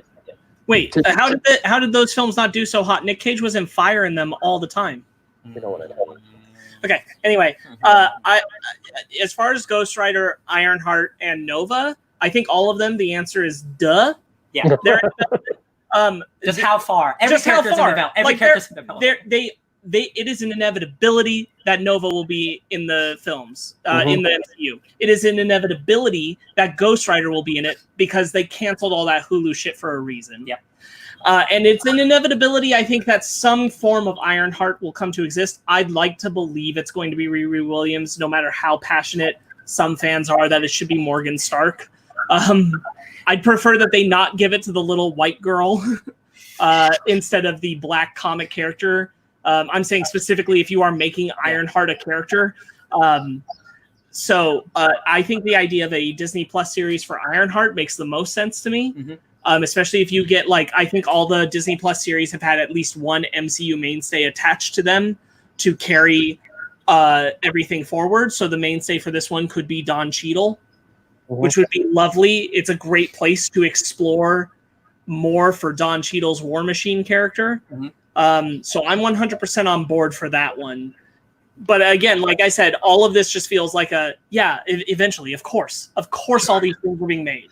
The MCU train is not slowing down for the next decade. We're fine. But I think that's what we always hear. Why we always hear these things isn't necessarily because people are hearing things. I think it's because, we got this covered. Like, we'll throw something out there, and if they say, and then we get to say, we did it.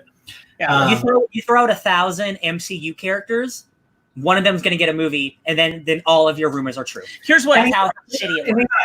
I talked about like a lot of these rumors could just be like someone's secretary of their secretary heard their boss say something, and they went to the news with it. Like someone heard from a friend who heard from a friend who heard from someone who works there who's an intern. Heard the word Ironheart come out of an executive's mouth that they only see while they're walking opposite ways on the lot, and the next thing you know, it's everywhere on the freaking news sites. So just going through them again, Ghost Rider's supposed to be a movie, right? No word on series or movie. Don't know. Okay, okay. Ironheart's supposed to be a series. That makes sense to me. That's a good way to introduce Riri Williams, just like the others. I think that's a smart play. That's how they should do it. Nova is supposed to be a series? No word on movie or series. Nova is interesting because are they doing original Nova or are they doing Kid Nova? Because regular Nova, Kid Nova. Regular Nova is big cosmic movie stuff. Kid Nova is also that, but it can hang out with the Young Avengers. And That's what I'm thinking. Is like is Nova probably should be a series as well, and Secret Warriors, if that were real, would be a film. That's just like no Secret Warriors. Secret Warriors is teenage defenders, and they're all like lighthearted. That screams Freeform more than. That's anything. What I'm saying is if they do Secret Warriors, what they can do is they can. I know it's not the normal lineup, but they can. That's how they can bring these characters that they're already talking about, like Ironheart and Kid Nova, if it's Kid Nova. Yeah. And what's the other one we already know? Who's a kid? Miss Marvel. Sorry. Yeah. Miss Marvel. That's where you can bring them all together, and that I think would be a movie after they've all had a Disney Plus series. Yeah. I think for spectacle the budget of all their powers being in one place. That's why. I think it's important, and one of the reasons why I brought this up is because I think it's important to just tell the audience that, these rumors happen a lot of the time because of various circumstances, and if they are false, they can be like, oh, they passed on this sort of thing. But as Sparkz said, every single character in the Marvel Universe is being talked about in board meetings. That is what's happening. There was a interview on IGN with David Hayter, who is the voice of Solid Snake, but he also wrote the X-Men movies and he wrote Watchmen. Like he's a prominent film screenwriter. He wrote a 2004 Black Widow script that they were very close to shooting. For the last 20 years of Marvel movies, almost every character has had a movie almost come out in some incarnation. So like every character has a script, whether it's good or not, in someone's drawer at all times. It's just like, when is it going to get made? Unlike Rob Liefeld, I believe that there is a plan. Oh, Rob. My daily reminder that Rob Liefeld's an asshole. Anyway, it's true. Speaking of Disney Plus series, let's move on. National Treasure. Jared Bruckheimer took the opportunity to confirm that a Disney Plus series is in development alongside the long-rumored third film. Oh. I was going to ask about that because I heard about the show and I'm like, what about that movie, though? So there is the third film will be the old cast. Everyone's coming back. Yay. The series will be a new quote unquote younger cast. Okay. I'm already don't care. I just want to see Nick Cage. I'm happy for that film. I just want the third film. Just give me that third film. If I like I'll see a trailer for the series. If I like it, I'll probably watch it. But just give me that third film. I'm happy. Sounds like that Fast and the Furious animated spin-off show. I'm like, I don't need that for National Treasure. No, yeah, because I like the National Treasure movies, but part of that is just liking Nick Cage. Honestly, yeah. They're totally fine. I think this is a classic case of people want National Treasure. It's like, no. People want Nick Cage to do another National Treasure. Yeah. They want Nick Cage discovering artifacts. They want Nick Cage discovering the secrets of the presidency. Yes. Backwards and stuff. Yeah. Pirates of the Caribbean. Sorry, Ben, you want to say something? No, I was just going to say I want Nick Cage treasure hunting again. That's all I want. So Daniel Richman's Patreon account was rather busy this week.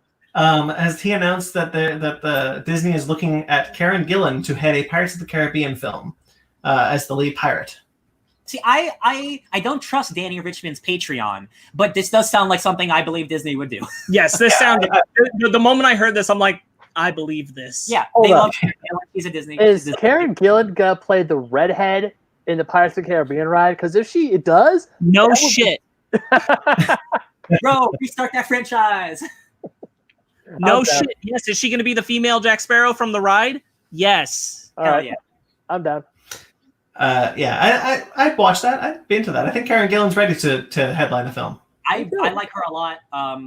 I would like more good Pirates of the Caribbean. I want more pirates. If Johnny Depp isn't in it, I would love to come back for a Pirates of the Caribbean movie. Hundo. That Karen Gillan stars in. Hundo. Totally happy with it. It sucks though that they destroyed all magic artifacts in the ocean, so there's no more mythology in the sea. Retcon, baby. Dude, just to go 100 years in the future. You just made me sad.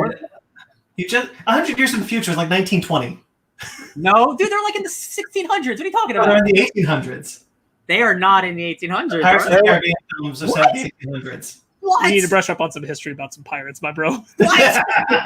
You need to look at what the East India Trading Company. I don't know anything. In Ryan's defense, Ben, real quickly, Mag says, I'm here waiting for Honey, I Shrunk the Kids reboot spinoff. Yes, us too. Yeah, Oh, but yeah. it's early 1800s. It's That's very crazy. early 1800s. Dang, So dog. people can still use swords, but it's very early 1800s. You have to remember that like part of the linchpin of like at least the third Pirates movie is that it's near the end of the time of pirates. It's in the early 1800s. My memory on those last movies are kind of shaky. No, I get you. Okay. Yeah, so Like the United States is like a thing, but they don't do jack shit. Hey, I played Red Dead Redemption where it's the last of the cowboys trying to survive in a new modern world. You can do that with pirates. Yeah. I'm just saying. Do something different, maybe. Pow! Yeah, I'd be into this stuff. You made me very sad though, remembering the MacGuffin of that fifth film. Sparkz, so the destroy everything. This is why dragons don't exist anymore. Bullshit excuse ending to Pirates 5. Yes, I know. They basically just pretend Pirates 5 doesn't exist. Like I love Javier Bardem. Can we just pretend that doesn't exist? No, we have to acknowledge that it exists. It's just bad. Like the Transformers sequels. Muppets Now. This is the new Muppet series for Disney Plus. We have a debut of this summer. That's really all there is. I just thought it was cool that they finally announced when it's coming out. So yeah, I really wonder what took them so long, because this seemed like it was going to be near launch title when they were originally discussing things, and I'm like, what the heck has caused such long delay on that? Yeah. I hope it's received well, because I want good Muppet stuff. Same. Again. I really hope. I really wish they would release a lot of the old stuff around the same time. I'd like all my Muppets then with my Muppets Now, please. I also really hope that they get their act together with the Lizzie McGuire series, because Kermit the Frog put up a new version of Rainbow Connection on YouTube. I heard it. And I've listened to it at least 10 times. And it's the most that the new Kermit the Frog actor has sounded like Kermit so far, I think. Yeah. He's gotten a lot closer to like sounding like a strong amalgamation of like our childhood Kermit and new Kermit. And I was going to say Jim Henson Kermit. Yeah. Original Kermit. Yeah. I agree, Sparkz. I was really, because when he first started, you could really hear a difference, and it was like, oh, that's a little weird. So I wanted to put this one in here because I thought it was really interesting. We had a lot of questions about the Hercules remake last week, and Joe Russo took the opportunity to actually answer all of them. Obviously not our questions, but answer the questions we had. He said in a couple of quotes, he said, "I think you always have to bring something new to the table because from our perspective as storytellers, it's not compelling for us to do a literal translation. We've already done that with our Marvel films. We don't do literal translations with comics because we feel like if you want that story, you can go read that story." I'm really happy to hear that. They should tell Disney Animation's department that with all their remakes and stuff. They will by making this. Yeah. Then he says, "We're going to give you a different story. I think we'll do something that's in the vein of the original and inspired by it, but we also bring some new elements to the table." And that's all I always say about the remakes. Just give me something different. Yeah. When asked if it was going to be musical or not, he says, "We can't say one way or another. Music will certainly be a part of it." Good. That means it's too early to really even know. Yeah. I just, the muses better be important. Yeah. And like still musical. That's the part that I think, like if you don't have him singing Go the Distance, that's fine. Whatever. Muses are important to Although people love that song, and also I won't say I'm in love. However, if you don't have them, I think that's fine. But the muses have to sing. Mag, Sesame Street is not owned by Disney. Nor is Fraggle Rock, actually. I get the Sesame Street and Muppets mixed up all the time. It's because like Henson stuff is not all necessarily owned by. Because he created the Sesame Street and I was going to say Rock.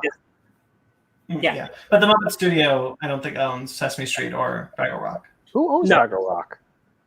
I don't know. Fraggle. Because I remember watching Fraggle Rock on Disney Channel when I was like a wee little lad. So they used to air on their station, but I don't think they ever owned it. Oh, okay.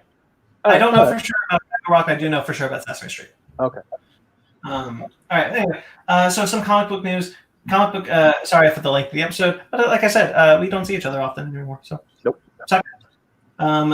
Cosmic Detective is a new comic book series coming from Jeff Lemire and Matt Kint, with art by David Rubin. This sounds really cool.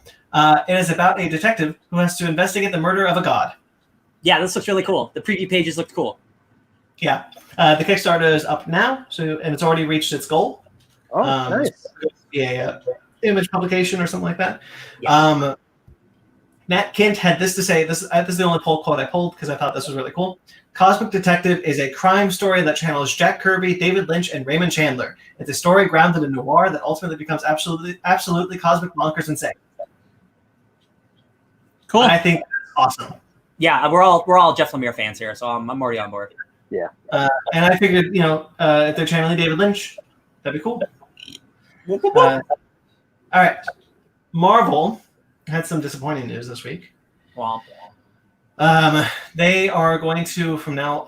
okay, I will say, I cannot get a confirmation if this is a one-time thing or a from now on thing. Because most of these are minis, except for one. So, they are making some titles digital only. And again, I can't figure out if this is going to be one issue or the rest of the issues. The titles are Ant-Man, miniseries, Avengers of the Wastelands, miniseries again, Ravenclaw,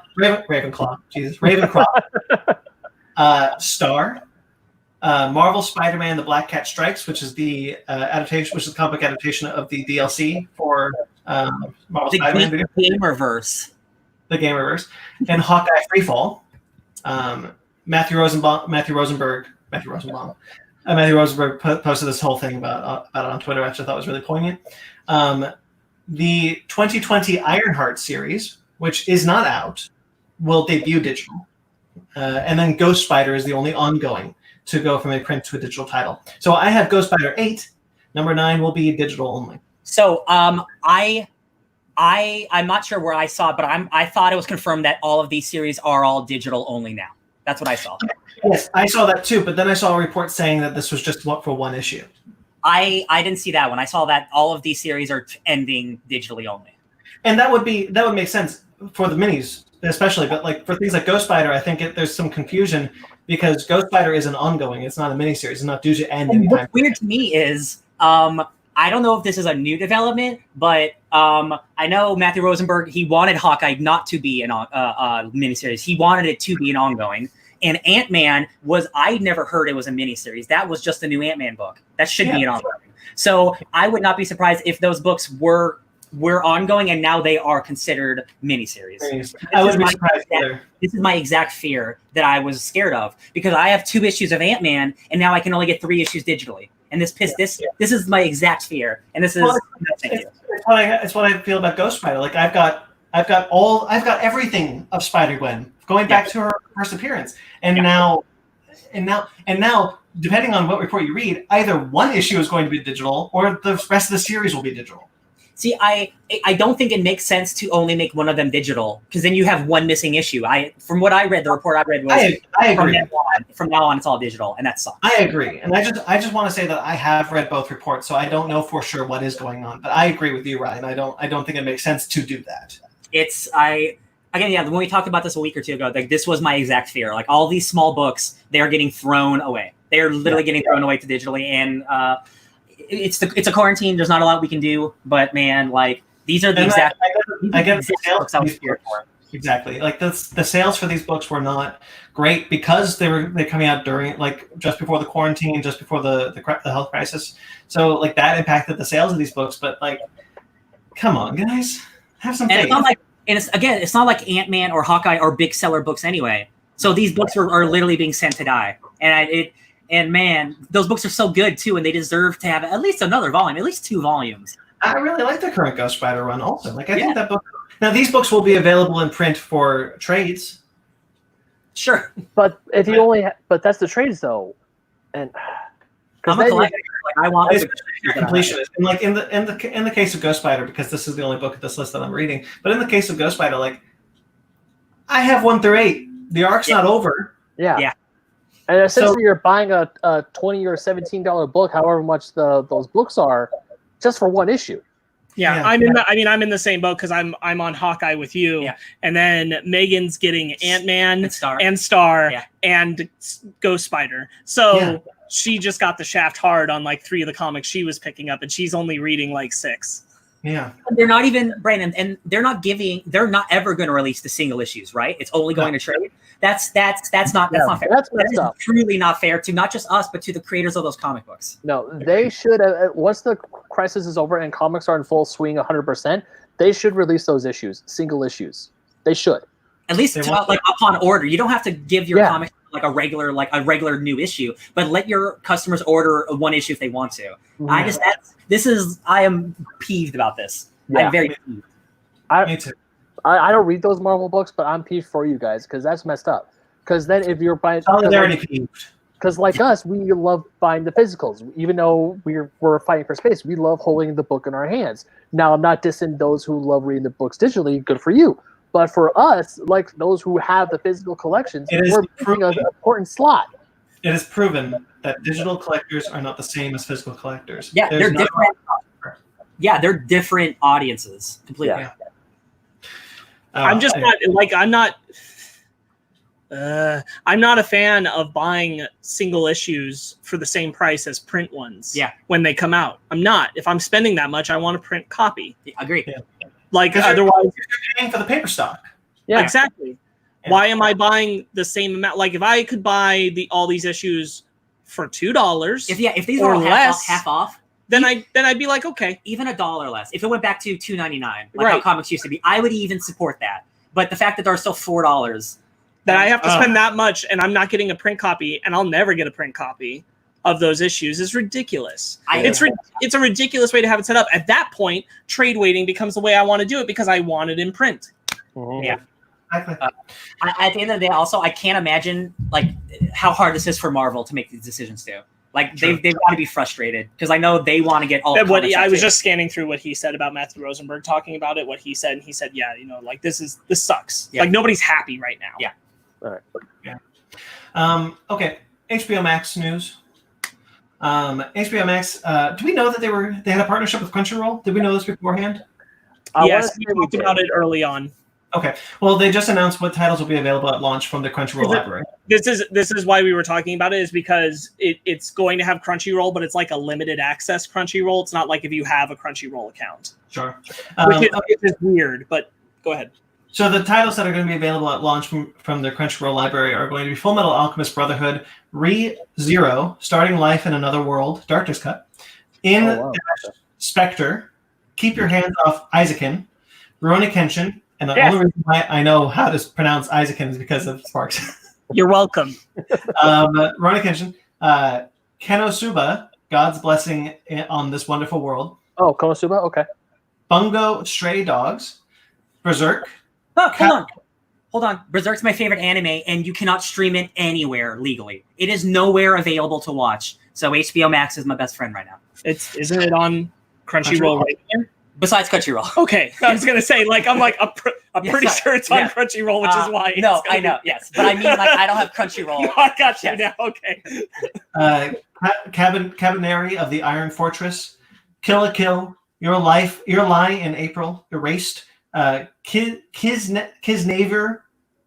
Suarez's Markin, Jesus guys, 91 Days, The Testament of Sister New Devil, Roka Braves of the Six Flowers, and then after launch, 2 new titles will be included, which is Hunter x Hunter and Death Note. Yep. As someone who's watching Hunter x Hunter, you don't pronounce the X. You don't pronounce the X. While we're discussing some anime-related things, Ben, are you a fan of Inuyasha? Yes, I am. Okay. And I know exactly what you're going to talk about, and I'm for it, and I cannot wait to watch it. Okay, yeah, there's word of an Inuyasha sequel series going around this week. Oh boy, boy, that's too good. It's about Inuyasha and Kagome's kid. Oh, It's like Boruto. It is Boruto, but at least we're getting this, like, how many years since Inuyasha ended? Yeah, Boruto should have waited. No, I don't care about Naruto. Okay, seriously, Brian, Naruto the anime ended literally 2 days later. Here comes Boruto. Kids are born in 2 days in Japan. That's how it works. I'm stoked. I'm stoked for Inuyasha coming back. I'm stoked. Yeah, this is a good lineup. You know what's weird about Boruto, right, Ben? No, from the manga standpoint. No, I don't. What's weird about it? Okay, so Boruto, yeah, it came up real quick after the anime, but this was about a year after the manga ended. Uh-huh. And Boruto is not written by the guy who wrote Naruto. Boruto is Naruto's son, if you don't know what we're talking about. It's written by his brother. Oh, okay. Yeah, so Kishimoto, Masashi Kishimoto, does not write Boruto. Oh. He finished at Naruto and stopped. It's his brother who's writing Boruto. Oh, I did not know that. More like bro, Nudo. Thank you. All right, HBO Max. I'll let you have that one, Ryan. I'll let you have that one. HBO Max has also announced they have what's the word? Picked up a series called Santa Inc., which is going to be an adult animated Christmas limited series starring Seth Rogen as Santa Claus and Sarah Silverman as Candy Smalls. I'm okay with that. All right. It is written by Alexandra Rushfield, which she's done a couple of things, but not anything of note, I think, within our realm, but I could be wrong. You guys might have seen some of the stuff. The synopsis reads: Santa Inc. is the story of Candy Smalls, the highest-ranking female elf in the North Pole. When the successor to Santa Claus is poached by Amazon on Christmas Eve, Candy goes for her ultimate dream to become the first female Santa Claus in the history of Christmas. That sounds actually okay. That's a pretty good pitch. That's a cool pitch. Yeah, that does. I never would have thought about that. Amazon poaching Santa Claus. Brandon, I actually do have a question going back to the Crunchyroll being on HBO. Does that mean that, because Rurouni Kenshin is obviously it's one of my favorite animes of all time, but is HBO Max going to be the only place where I could watch Rurouni Kenshin? Because I know it's still up on Netflix and Hulu as of right now. I have no idea. Okay. Ooh. Is the dub available on Netflix and Hulu? Last time I checked, odds are it'll only be the sub that goes to HBO Max. Okay. Because Crunchyroll doesn't usually deal in the dubs anymore. Okay. That's fine with me, because I fell in love with the dub when I was a kid when I watched the original on Toonami. And that's not me saying that I know what will happen with those. Mm-hmm. I'm just saying that I don't believe any of the dubs will be coming to HBO Max because of how Crunchyroll tends to operate these days. Right. All right. I was just curious. That's why. Good to be curious. Shall we get into some trailers? Yes, let's. T-Talk. Adventure Time Distant Lands BMO. Finally a real trailer. So I didn't know that this was a series of 1 hour episodes. I thought this was a new series. I was not paying attention. So when I see this person that's not Finn or Jake, and I'm like, what is this? And then you explain to me, oh, they're like the Futurama movies that just get released. And I'm like, oh, they're just like short stories with all different characters. Got it. Yeah. So I had my mind blown on what this whole show was. Yeah, this is BMO in space fighting aliens and trying to liberate the world. Wild. I didn't know Inuyasha, Jesus. Adventure Time dealt with aliens. Yo, in season 2, they go to the King of Mars, who's Abraham Lincoln. What? Oh, I remember that. Yeah, What? you guys, you gotta watch the show. Oh, hold up. Abraham Lincoln? It's oddly important. Yeah. He's the King of Mars? Gunther is a cosmic entity on the level of Galactus that forgot what it was and became a penguin. What? That's Adventure Time. Isn't there a wolf who's a party god? Yes. Party Wolf, who's just a wolf head with a baseball cap backwards, who floats among the clouds with the cloud people. That's what I remember about Adventure Time. Y'all need to watch this show. I intend to get back into it. Maybe that'll be the next show I watch, because I need to start a new show. It'll make you feel happy after Evangelion. That's true. And then it'll make you feel sad sometimes. Yeah. And then you'll feel happy again. And that's it. And then sad. Right, there's a giant ass dartboard of anime. You could just close your eyes and toss it and find it. And it's any of those animes will probably make you feel happier after watching Evangelion. Yeah, true. You know what? Evangelion was. I mentioned that Evangelion is very horny, and it is. It's a different. It is horny. It is a different type of horny that I've seen from anime before. It's real horny. It's uncomfortable horny. It's these are kids dealing with their repressed sexual energy. It's not like Tenchi Muyo horny. No. Comically horny. This was real uncomfortable horniness. Have I got a show for you? It's called Darling in the Franxx. Oh no! Oh no! Ryan, speaking of Have I Got a Show for You? Did you watch Secret Diary of a Call Girl yet? Secret Diary of a Call Girl? Billy Piper. Oh no, I haven't watched it yet. No, I haven't. Oh Lord, Sparkz. Frontal nudity. I'm just saying. I've seen Penny Dreadful. I know what that's like. Anyway, so Adventure Time, Distant Lands BMO. Looks good. Lord, Darling, Sparkz, you just remind me how horny Darling in the Franxx is. That is damn.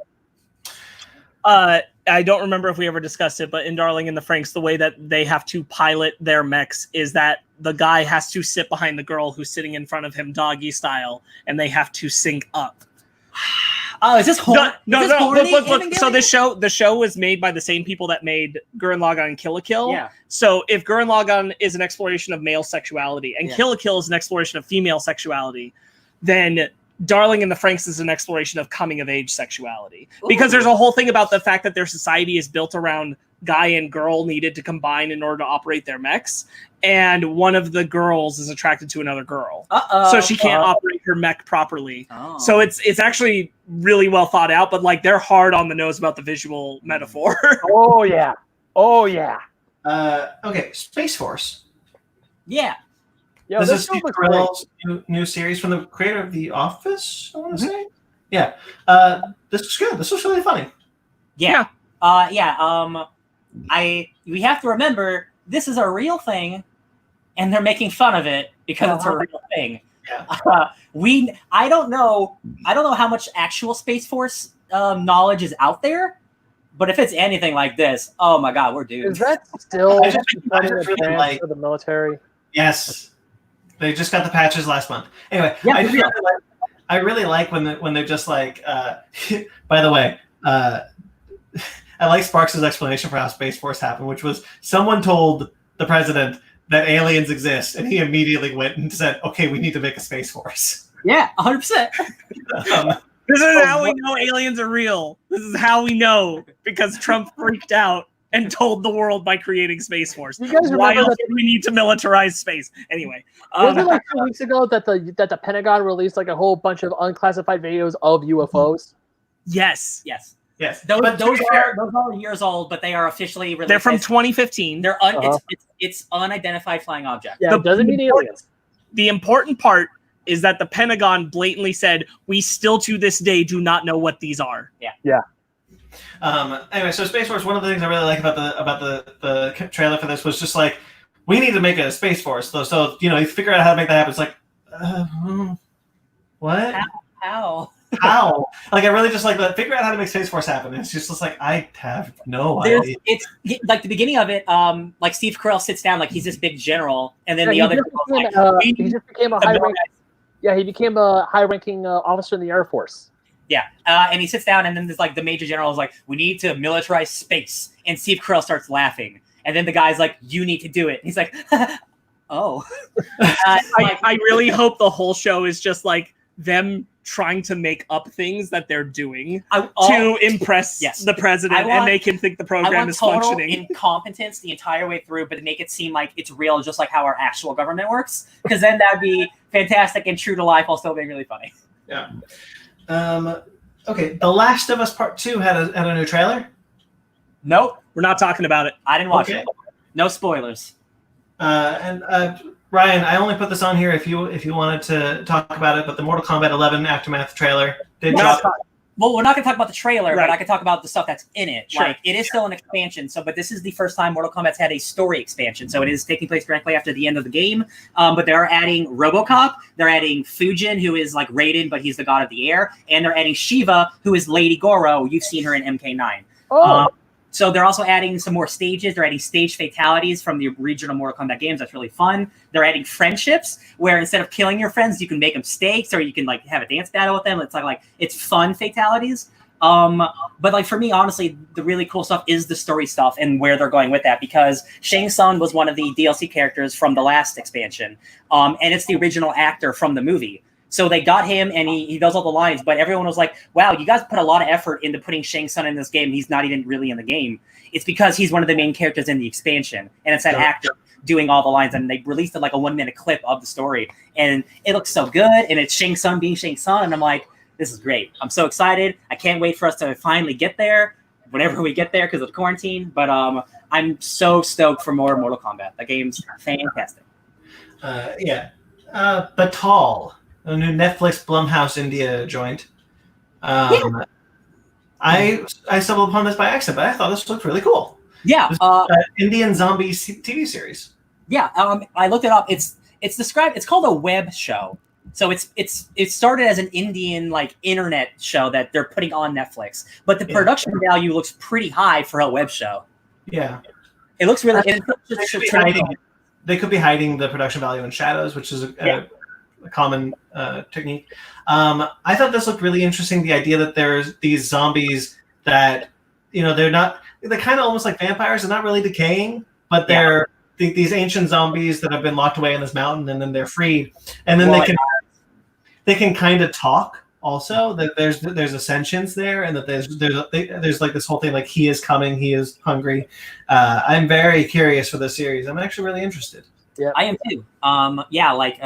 Again, like my whole thing like nowadays is like I want to see something different that I haven't seen before. So seeing an Indian perspective of like a mystical type of zombie seems very interesting. And if it's a web show, then you can knock it out pretty quickly, probably. Yeah. Actually, because I saw this trailer, I was like, wow, this is. I'm interested in this because I got like some like creepy cult in the mountains that no one really talked about. You also got the zombies. It looks like a really well done.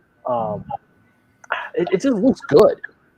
It looks creepy. It's got a lot of action in it. And it's like I'm into this. I'm probably gonna give it a shot. Yeah. Oh, by the way, I just found out that the Snowpiercer TV series is a prequel to the movie. Oh. I always kind of figured it would be. I thought it wasn't going to be tied to the movie at all. I thought it was a retelling because apparently Bong Joon-ho has an MCU style timeline for Snowpiercer. I'm going to have to look this up, Bong, because I didn't expect this from you. I have seen it from you. I have seen the timeline. It's rather engaging. I feel like it makes sense because of how long the train was going around before the movie events happened. It's like, I just didn't assume because it's a South Korean American-made movie. I didn't think that this TNT television show would be a prequel to that. Is what sure. I guess what I mean is I never expected the show to go through the beat of the film to the point where we see someone get to the front of the train. Mm-hmm.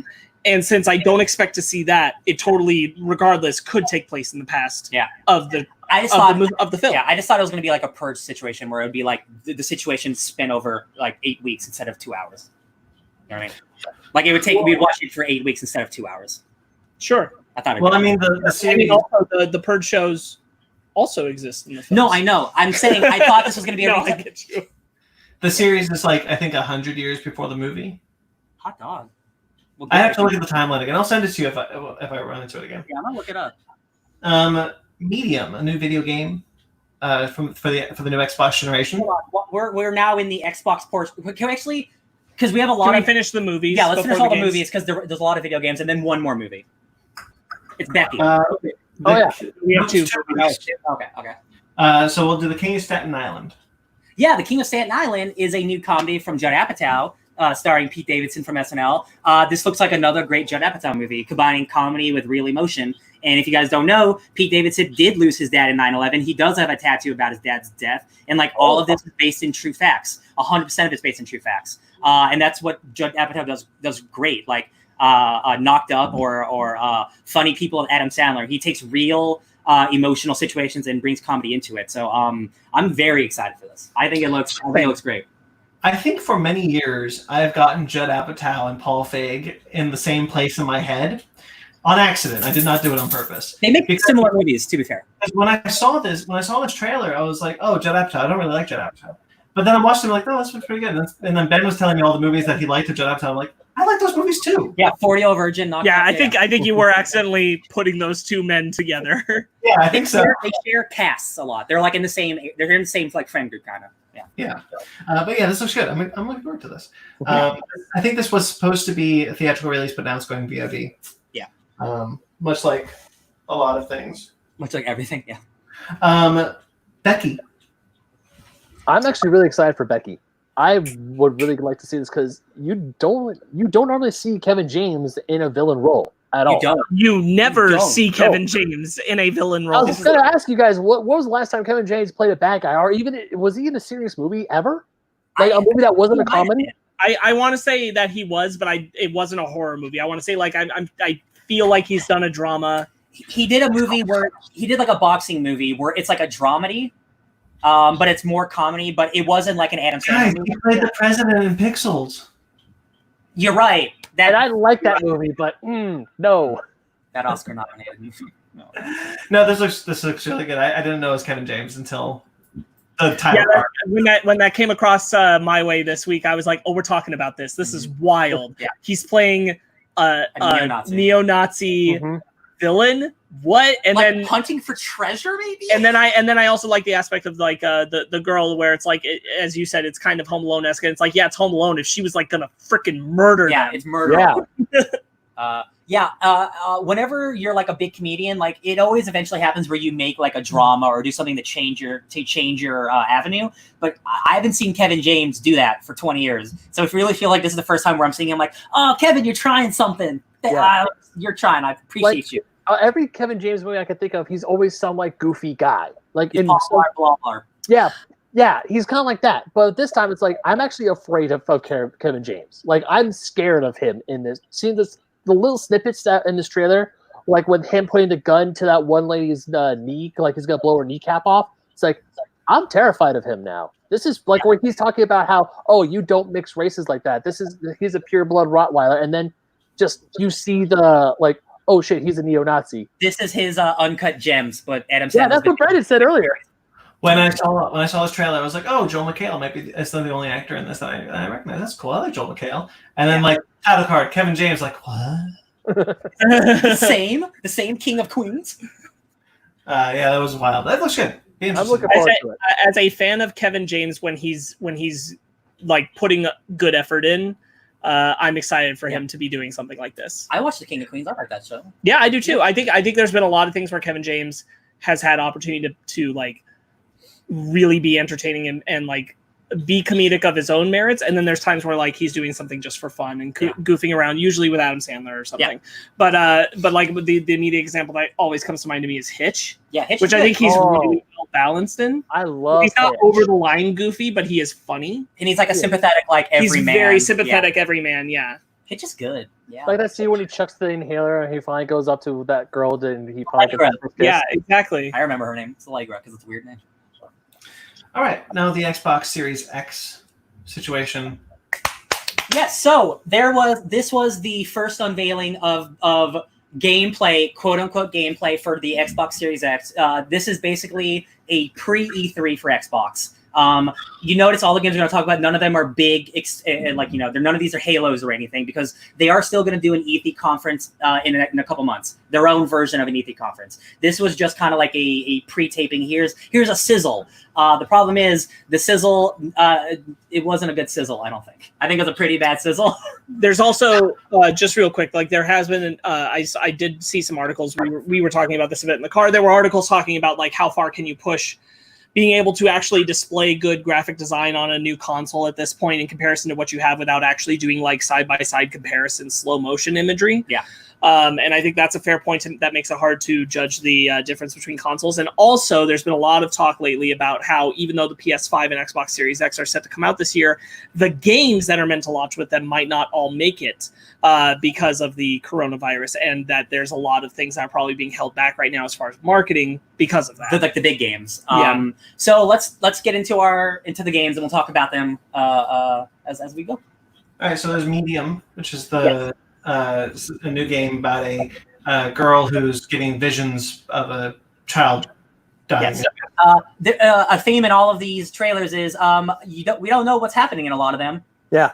Because I don't know what the hell's happening in this Medium trailer. It's a CG trailer. This doesn't look like a gameplay trailer. Mm-hmm. And the big problem that a lot of people had with this conference is they were toting it as this is what the next generation of gameplay is going to look at. You guys watch all these trailers. How much gameplay did you think you actually saw there? Not a lot. It's not a lot. Like the only trailer for gameplay that I thought I saw was, I want to say the game after Medium on the list. Yeah, the first-person shooter. Yeah, the shooter one with the sword. Yeah. That's the only time I thought, okay, this is gameplay. Yeah, Medium. It's hard to tell what that game is about. It's still too early. It's Keanu Reeves' Constantine. It looks like Constantine. Absolutely, yeah. It's like the world gets turned into like almost like a Silent Hill, like apocalypse. Orangey apocalypse. Yeah. It's just a CG trailer. It's not a lot to go off of. Yeah. Scorn. This is the one that actually I'm a little interested in. This is inspired by H.R. Geiger. Clearly, very clearly. And they basically said that this is the you get thrown into a living alien world inspired by H.R. Geiger, and I think that looks really solid. I think they translated that design really well, and I immediately first frame I was like, that's H.R. Geiger. Yeah. It looks H.R. Geiger, but even hornier. Yeah, it looks like there's rituals, like people like dead things having sex. Drip.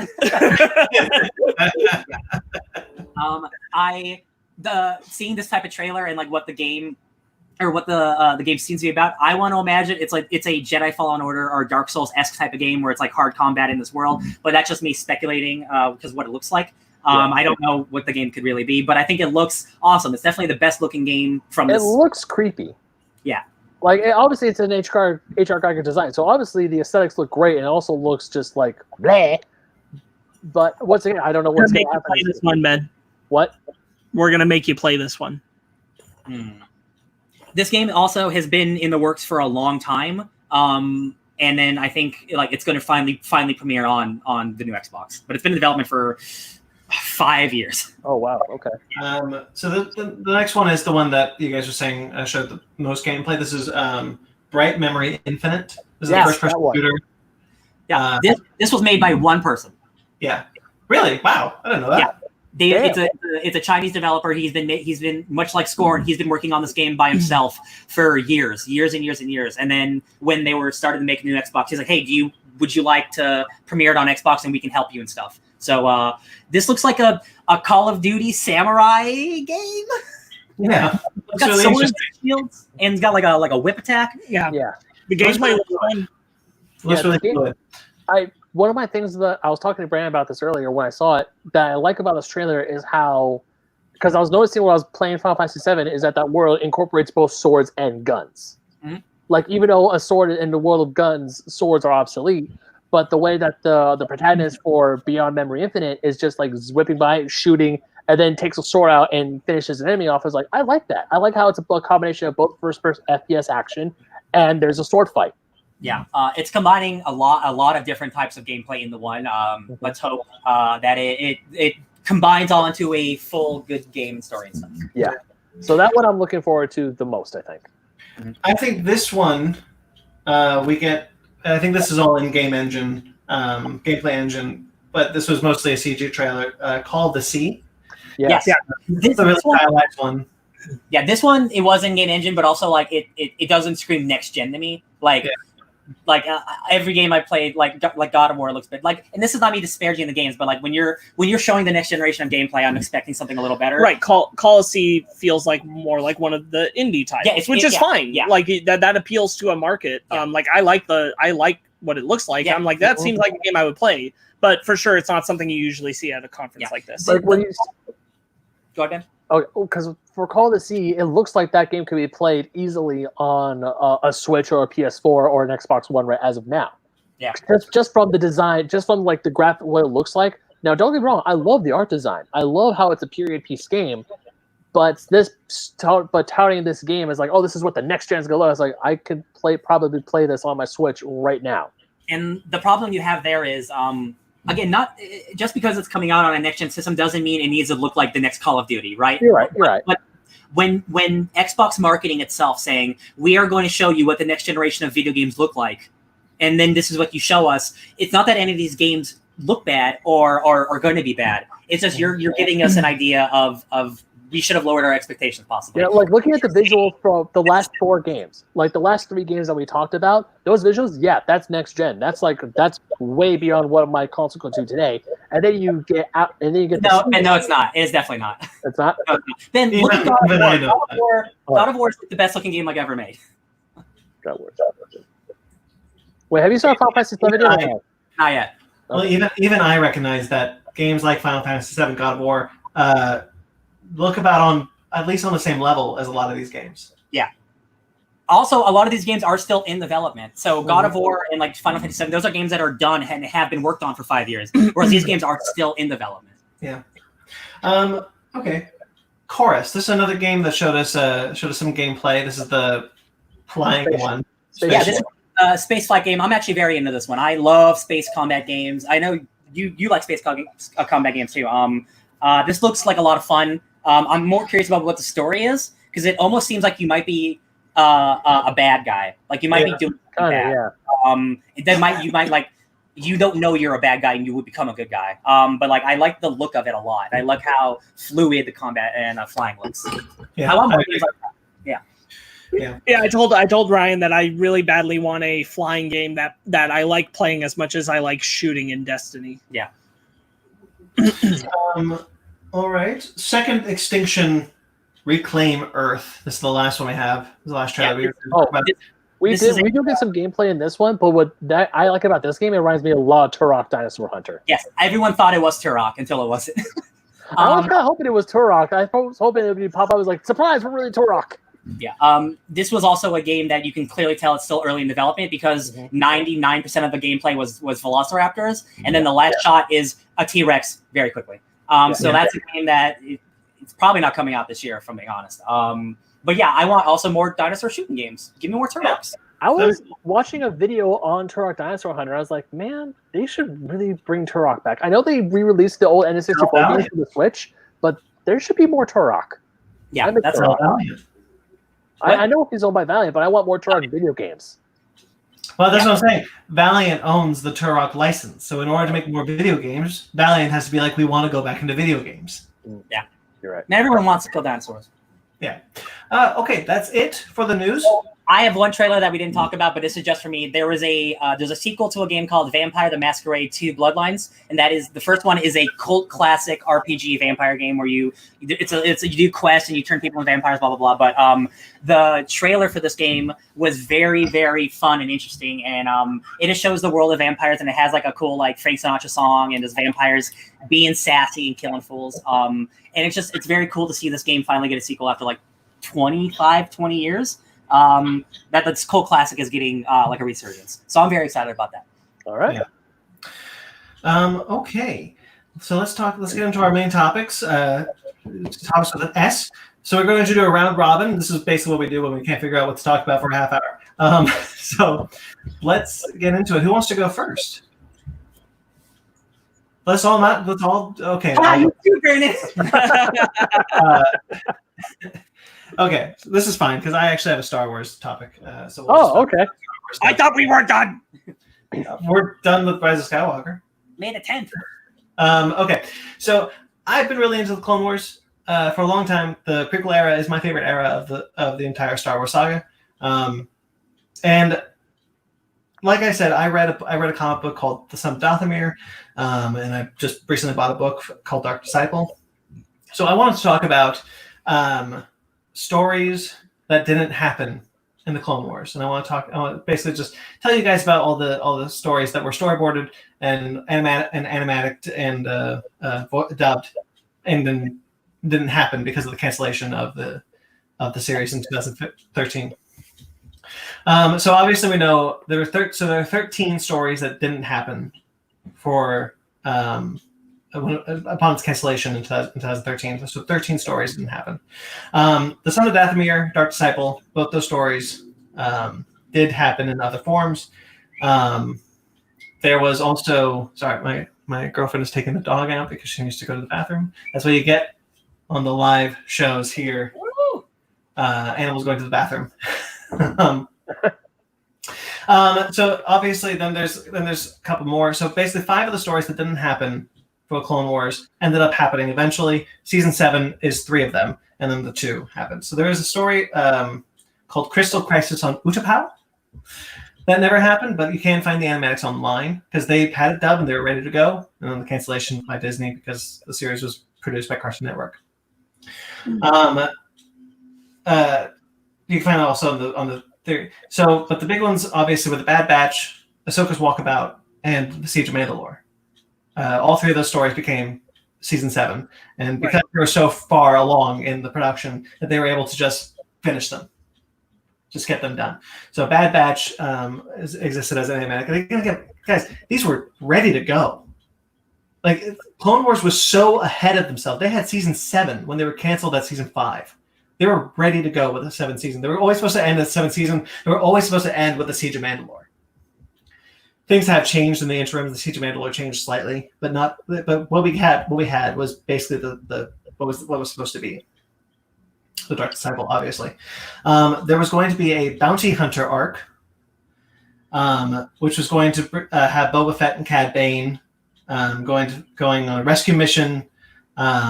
Teenage Boba Fett, who has been on Clone Wars, who was on Clone Wars, voiced by the kid who plays him in. I watched it. I know.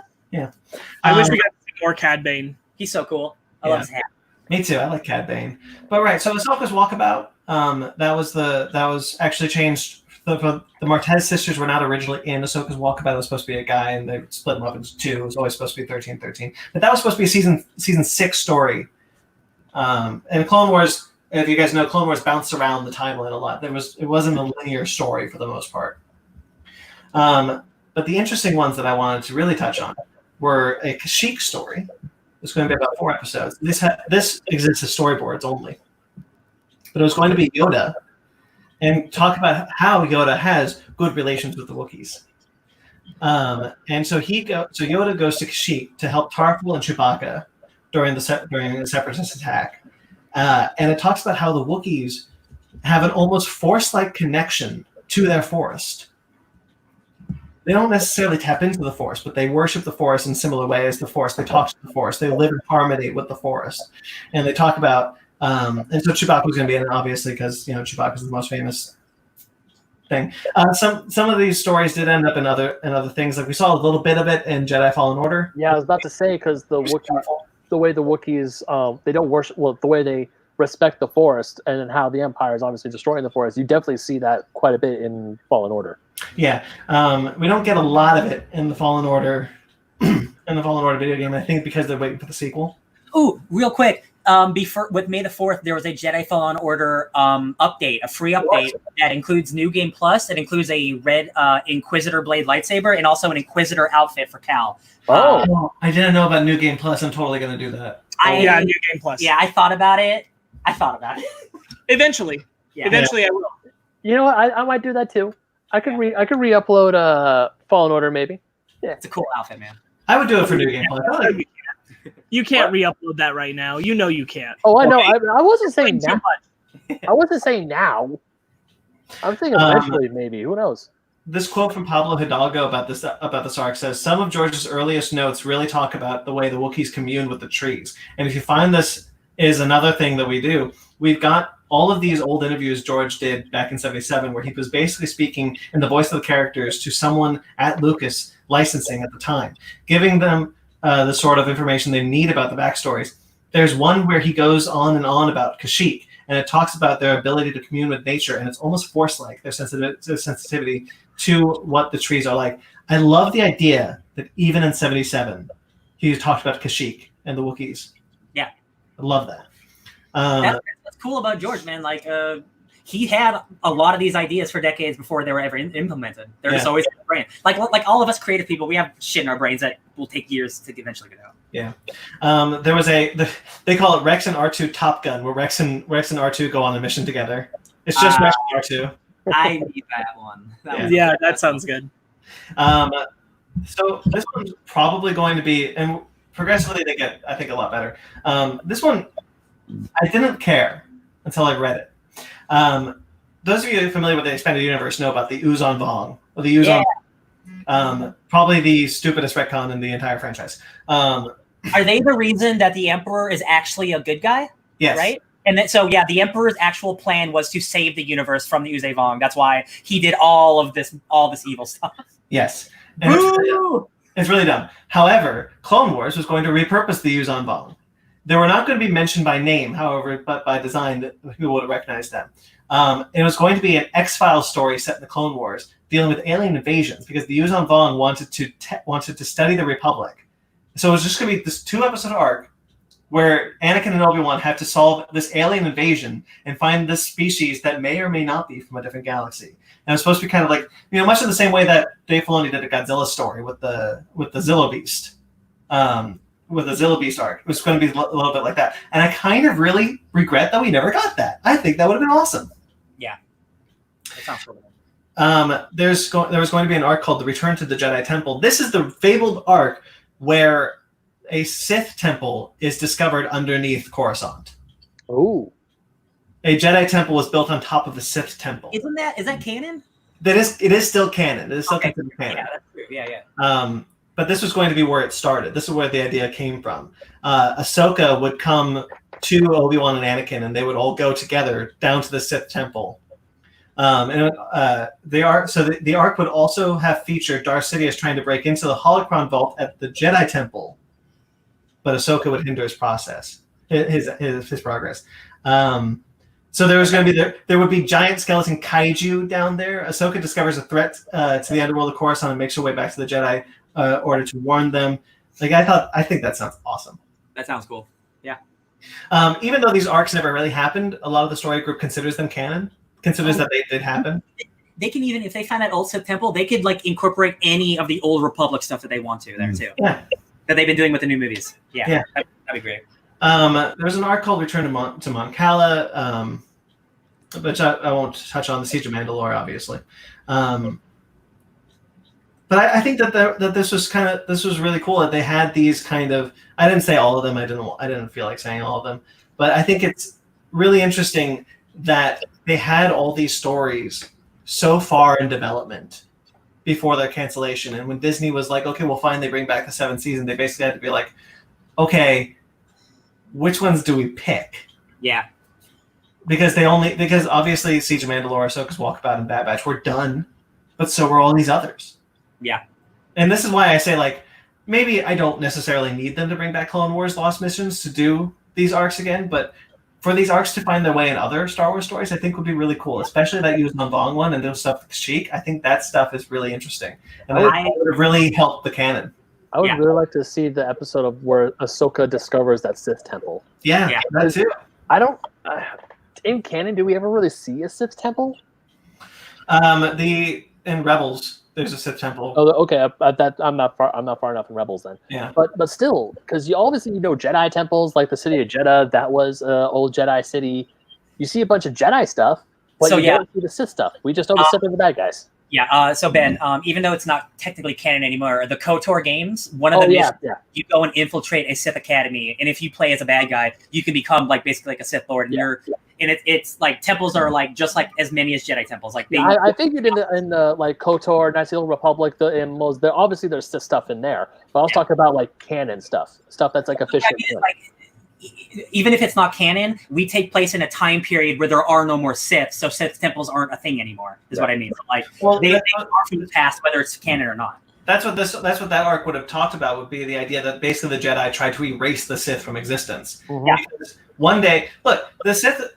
Emperor Palpatine says it once more. The Sith shall rule the galaxy. The Sith ruled the galaxy at one point, and then they didn't. Yeah. And then they were gone for 1,000 generations, and there just 2 existed for 1,000 generations. The Sith have been extinct for one went real kooky and ruined everything. Yeah. It was always kind of interesting. I think those arcs, especially the ones I mentioned, would have been. I think Clone Wars does a lot of it anyway, but I think there would have been some really interesting additions to canon. Yeah, They should have just brought Clone Wars back for up to 10 seasons, each season up to 12 episodes. Just done it all. Yeah.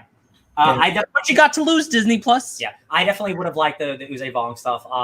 Don't do it the Emperor way, like how they did in Legends, but have it be this threat from beyond the Outer Rim, beyond anything that we know of recorded Republic history or whatever, and be like, what do we do when there's this threat that it's against the Sith, it's against the Jedi, it's against everybody? That could add a cool wrinkle to the story. Yeah, that Uze Vong one was. Yeah, that one was when I first read that, I was like, oh man, we almost got that. Also, Top Gun with Rex sounds super cool. I know, awesome. I would love to see more of Rex, especially Rex and R2 together. It's just a fun pairing that you don't really think about. Yeah, but I just thought I would share with you guys, even if they don't end up making more Clone Wars, because I know there's kind of this talk, the people involved in the creation were if it does well, it's possible they'll let us do more. But even if they don't, I would like some of these stories to exist in other mediums, like Son of Dathomir and Dark Disciple. They could very craftily just put seasons in between season 6 and 7, because they generally call season 7 the final season. That doesn't mean they could just keep calling it that and just be like, boop, boop, boop, boop. That's true. The Lost season, and you can put that literally anywhere. Yeah. Season 6 isn't technically called season 6. It's called Clone Wars: The Lost Missions. Yeah, they could just do that again. Yeah, They could. They totally could. Yeah. Anyway, that's my topic. I told you guys it was short. I thought it was just a fun little. Hey guys. It's cool to hear. Yeah, I would like all those to be real. There's a lot of cool Star Wars stuff. Yeah, whether it's in the comics or the show or whatever. That sounds all cool to me. Yeah. All right, who else wants to go? I'll go because I put a lot of effort into mine. No, I'm kidding.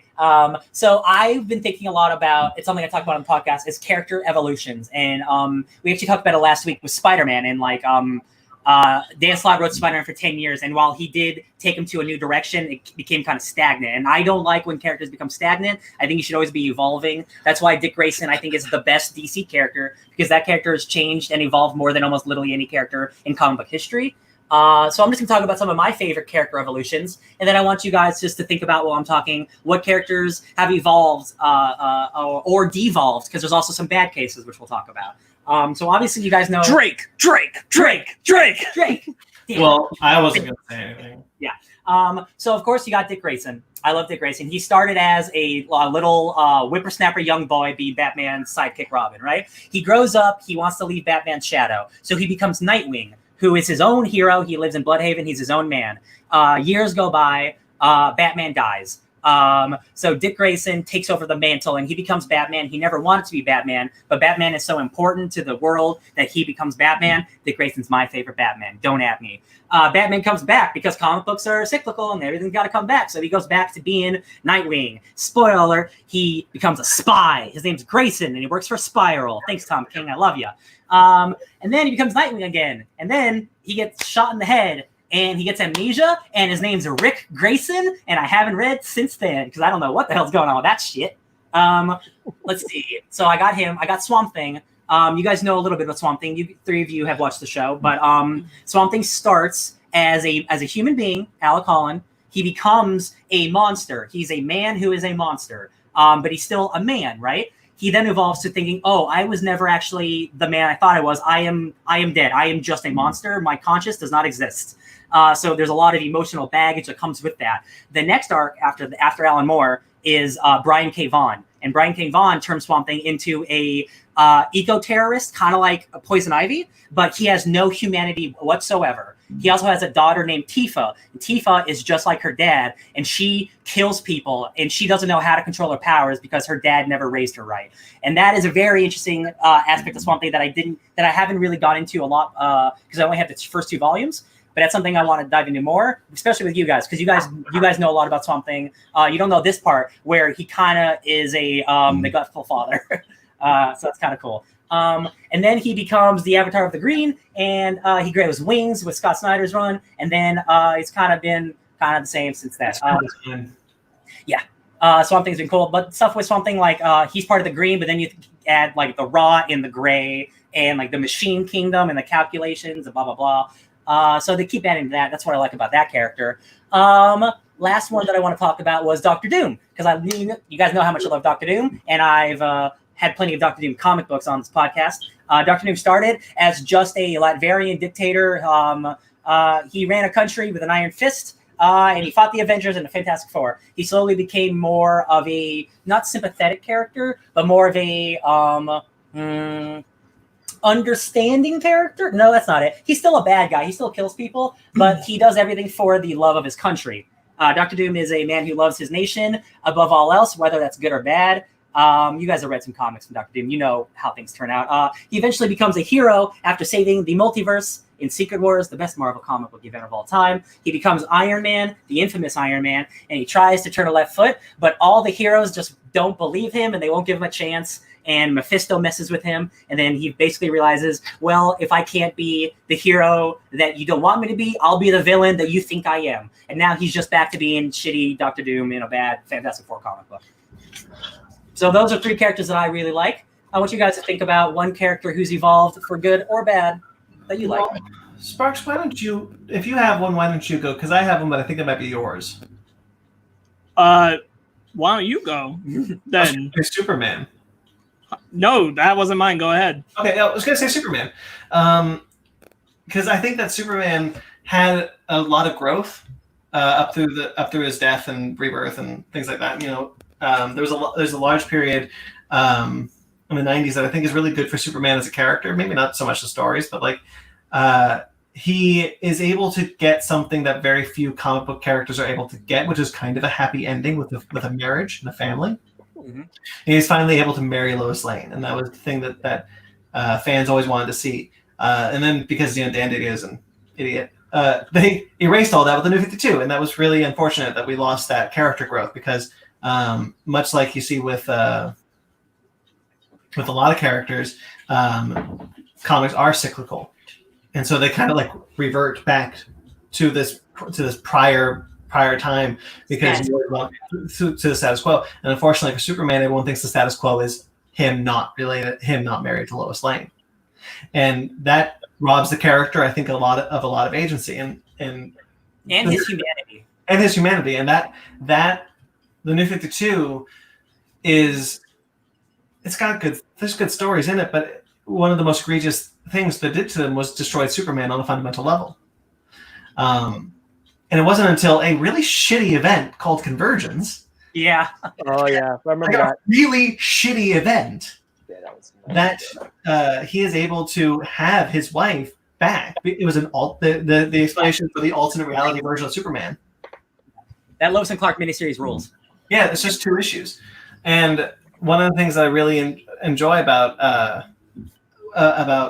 that is that we're introduced to John Kent, and when John Kent is born, it gives Superman the thing that he has always needed, which is that farm family, that kind of like nuclear family of I got my son, I got my wife, I got my farm. And I think that was always where Superman's story should have always progressed to, is when he basically became Pa Kent. Yeah. I think that's really important for his character, is that growth into a family man. Yes, because his thing is like, I'm the last of my kind. I'm an alien, but I'm as much a human as you guys are. But now that he has a son, that really does ground him to Earth in a way that has never been before. Like he had Lois, but like he married Lois, but now he has a child on Earth. That is his linchpin to Earth. Like I am an Earthling. I am a human being because of my son. And that's the thing that I can't get over with Bendis, is that when he came onto Superman, he aged Jonathan to a 17-year-old boy, robbing Superman of his life with his son, and then shipping him off to the 31st century. Again, robbing Superman with his life with his son. Almost like Brian Michael Bendis wanted to revert Superman back to the status quo, but not actually telling the audience that's what he was doing. Yeah. And I think that we didn't get enough time with this new version of Superman, with this family man Superman, before this happened. And I think that robbed the character of something on a fundamental level. I think it robbed it of like you're saying, that humanity. I think he's robbed of his humanity again. That Gleason and Tomasi Rebirth Superman book it's probably the best Superman book in 10 years? Like honestly, like it's definitely not the New 52 stuff. I haven't read all of Bendis' stuff, but like the stuff that I've read, like I don't think it's as good as that Gleason stuff. Like that Rebirth Superman book was like everything I wanted a Superman book to be. It's his family while still being big and crazy. Yeah. And like, yeah, it kind of feels like it's not that anymore. And it's a shame because as you're talking about, like, we got that growth and then we lost it.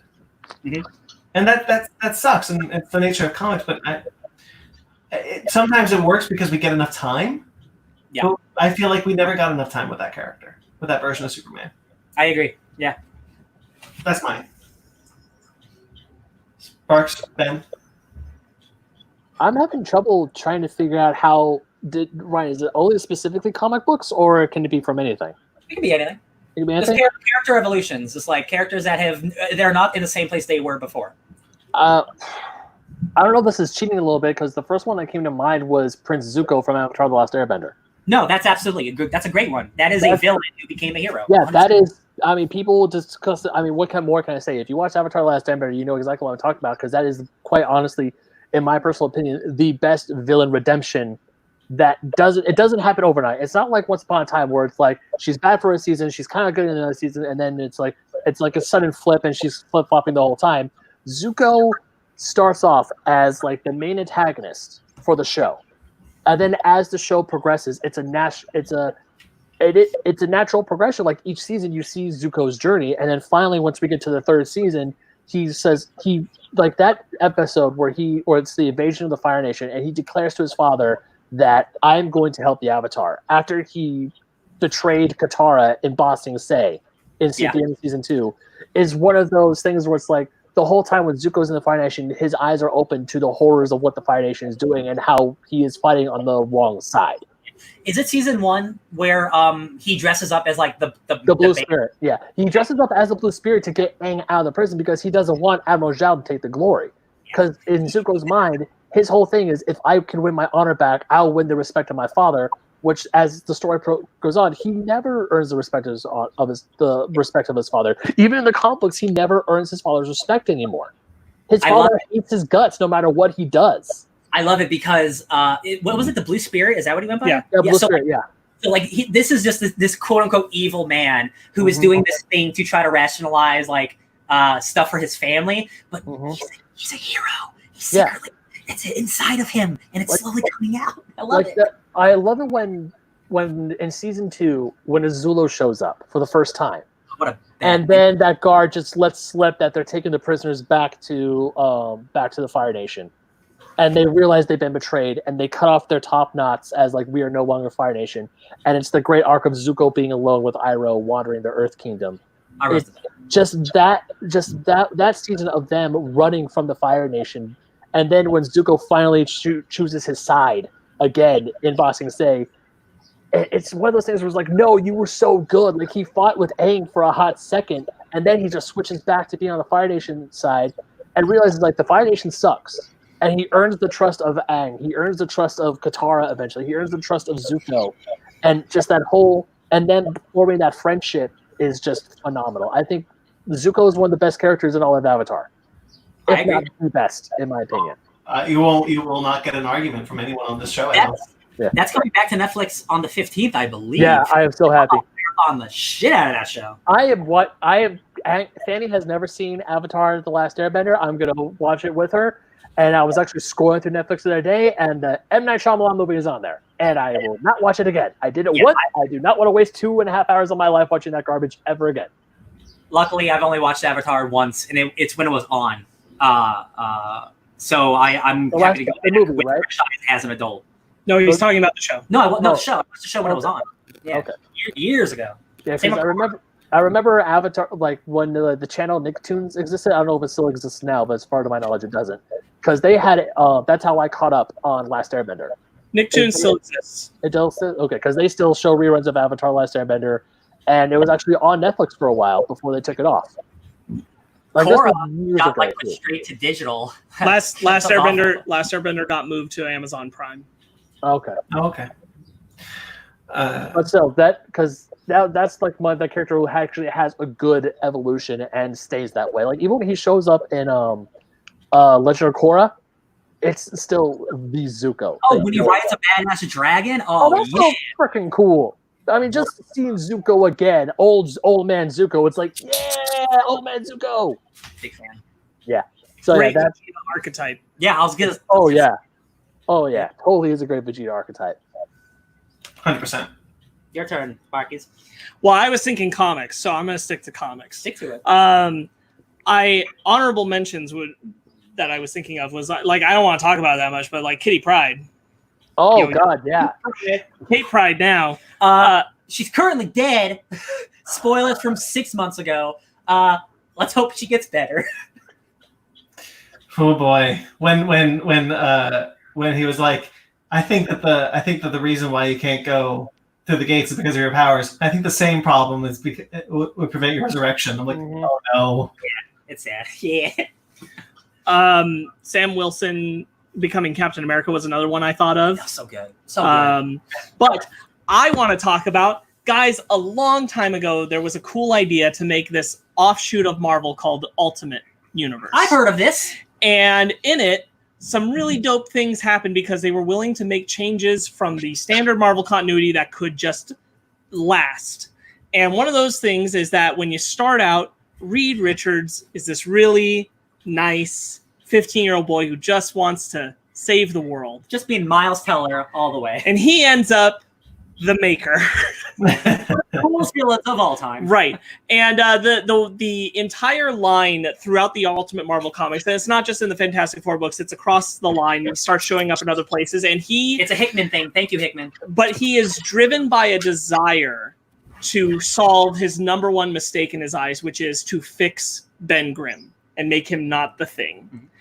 And the character evolution I want to talk about is Reed, but also Ben, because what happens is when Reed becomes the Maker in the Ultimate Comics, he also, right before he does all the horrible things he's about to do as the Maker, he does his one last act of good, which is the most important thing to him, and he fixes Ben, which is what he wanted all along. And Ben Grimm stops being the Rock character of the Thing, and instead becomes this normal man who also has a cosmic purple power that he's able to control.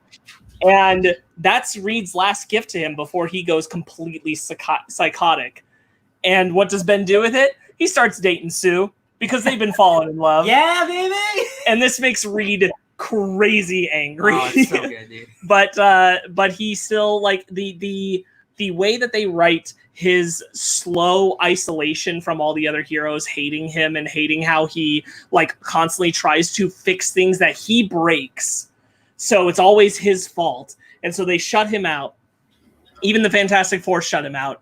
And then he spends a long time just like going nuts and getting smarter and studying and turning himself into the Maker. And he also figures out how to fix Ben. So he does that. And it's a very beautiful moment of him just being like, I fixed the one thing I always wanted to fix. And then from then on, he's the Maker and he's a bad motherfucker. Yeah, dude.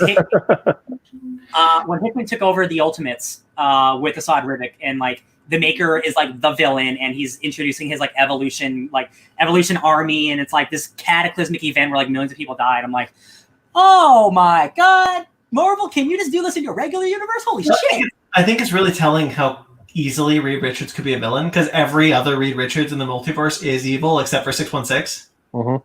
I will say, as someone who's read the Council of Reed's arc in Jonathan Hickman's run, they are not so much evil as they are obsessed with fixing the world. Some of them are evil, but a lot of them are like Reed. They're this two in their own head. I wouldn't say they're all evil. But I mean, like, and that's such an interesting like linchpin of the character to explore, is that his obsession with trying to fix constantly causes bad things to happen, and then he has to fix the things he caused, which is cool that the Ultimate Universe fully explored that to its ultimate end of Reed becomes a villain. Yes. And now he's in the regular universe, causing a muck. He's like the Marvel Batman who laughs. Yes, but better. Well, one of the things I really enjoy about the Maker right now is, and it's very clear what he's doing if you follow Donny Cates on Twitter. The Maker is in Venom, and he has brought over the Ultimate Symbiote. Yep, Ultimate Symbiote. He wants to find the Ultimate Universe again. He wants to get back to the Ultimate Universe. He's been in the Ultimates book that Al Ewing did, but he was based on Counter Earth, which only exists when Marvel needs it to continue to exist. Thank you, Dr. Dale. And now he's on the Venom storyline. So he's a really engaging kind of behind the scenes villain, because not a lot of people know that there is a second Reed Richards running around. Yeah, it is a comics only, like heavy comics only. It's funny. It's very funny to me how many, like, I'm so glad I was in on the Ultimate Marvel train, and now I'm coming to like mainstream, all the main comics, the mainline comics, because I can't even imagine like not understanding the Maker and having to go, oh, I gotta go read the Ultimate Marvel universe. Yeah, I have like 10 years of Ultimate Read to read. Oh man. Man, but like it's so impactful if you've read how that universe played out. It's like, oh geez. Yeah. And like that, he's bringing back that symbiote, which was originally designed as a cure for cancer. Yes. It's I've said it a lot of times, but like we eventually all need to read Spider-Man 2, the Bendis event, because there's a clear Ultimate Universe might be coming back thing happening in that book. I think at this point, it's been confirmed that I think everyone should know what the ending of that book is, right?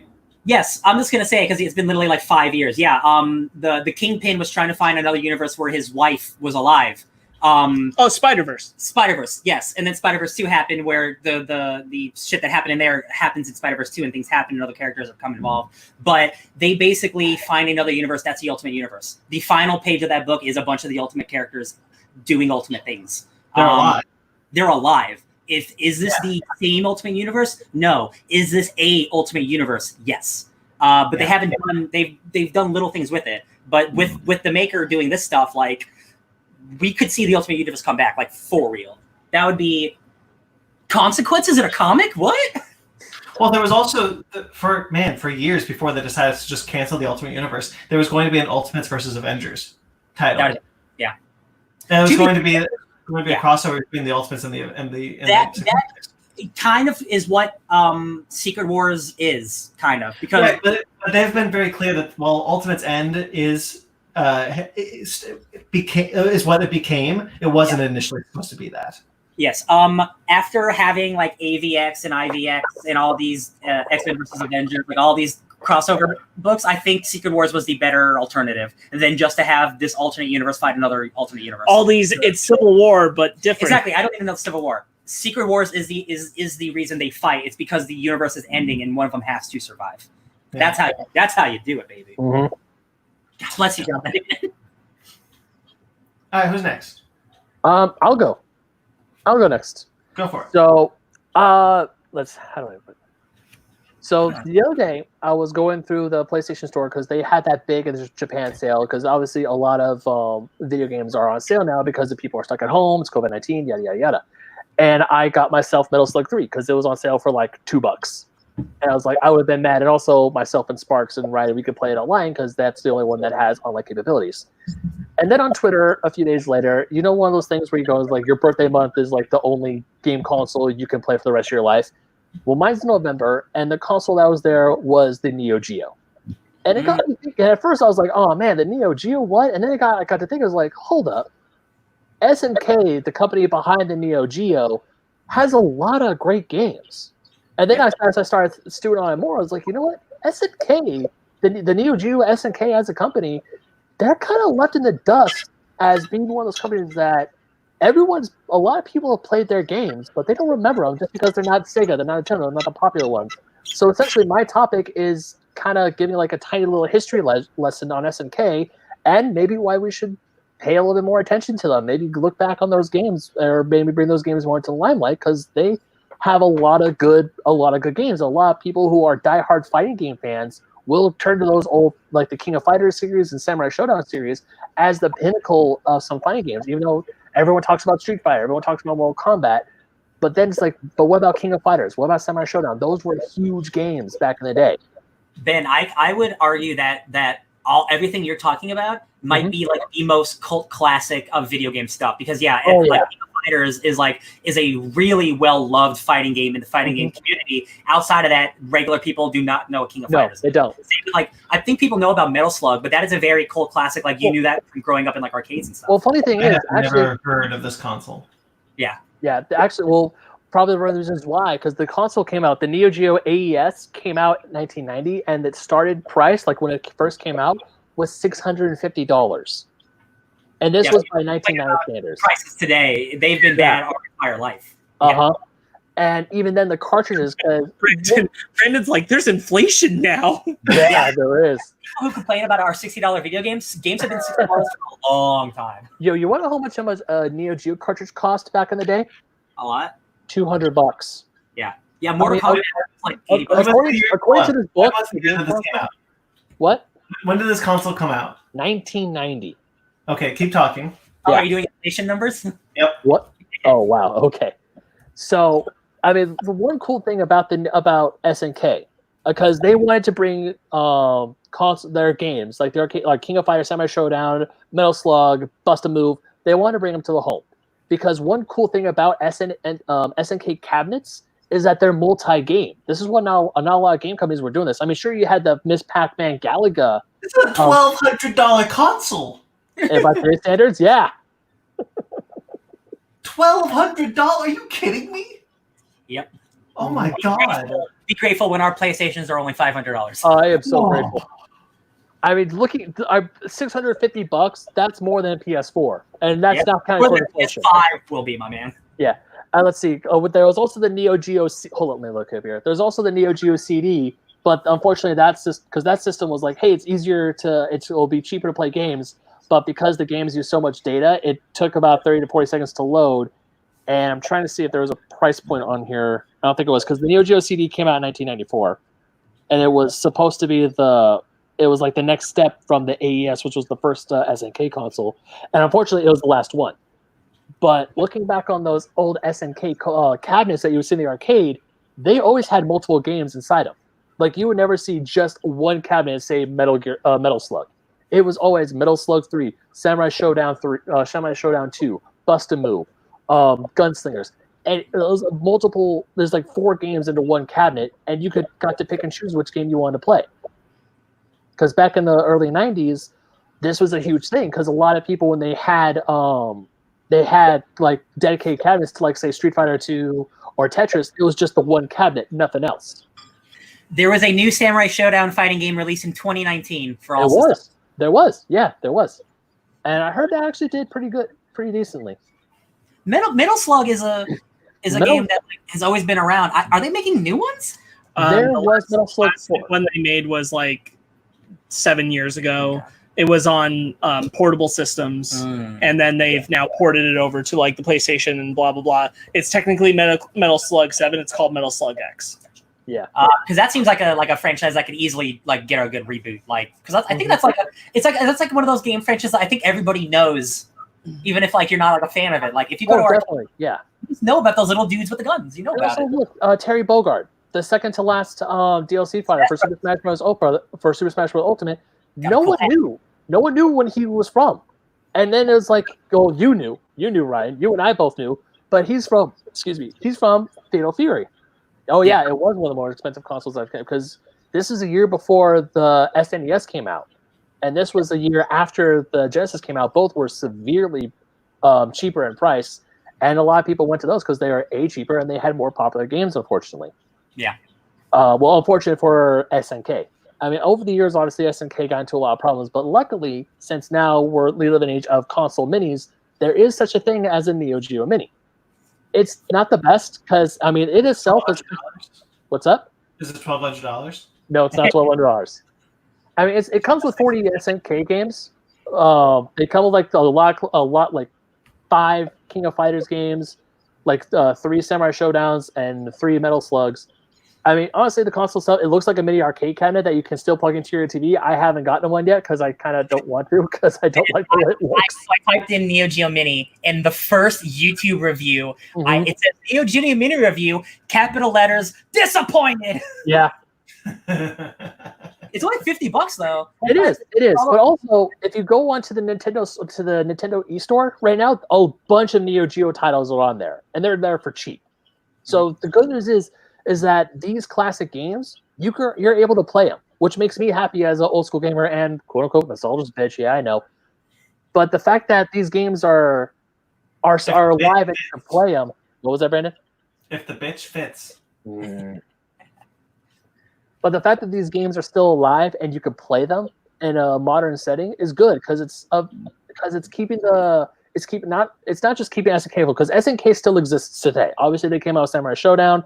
They had I was reading up the Wikipedia page before we started recording it. They had a bunch of people leave the company. Someone bought them out, and then they were able to bring back a lot of developers into the fold.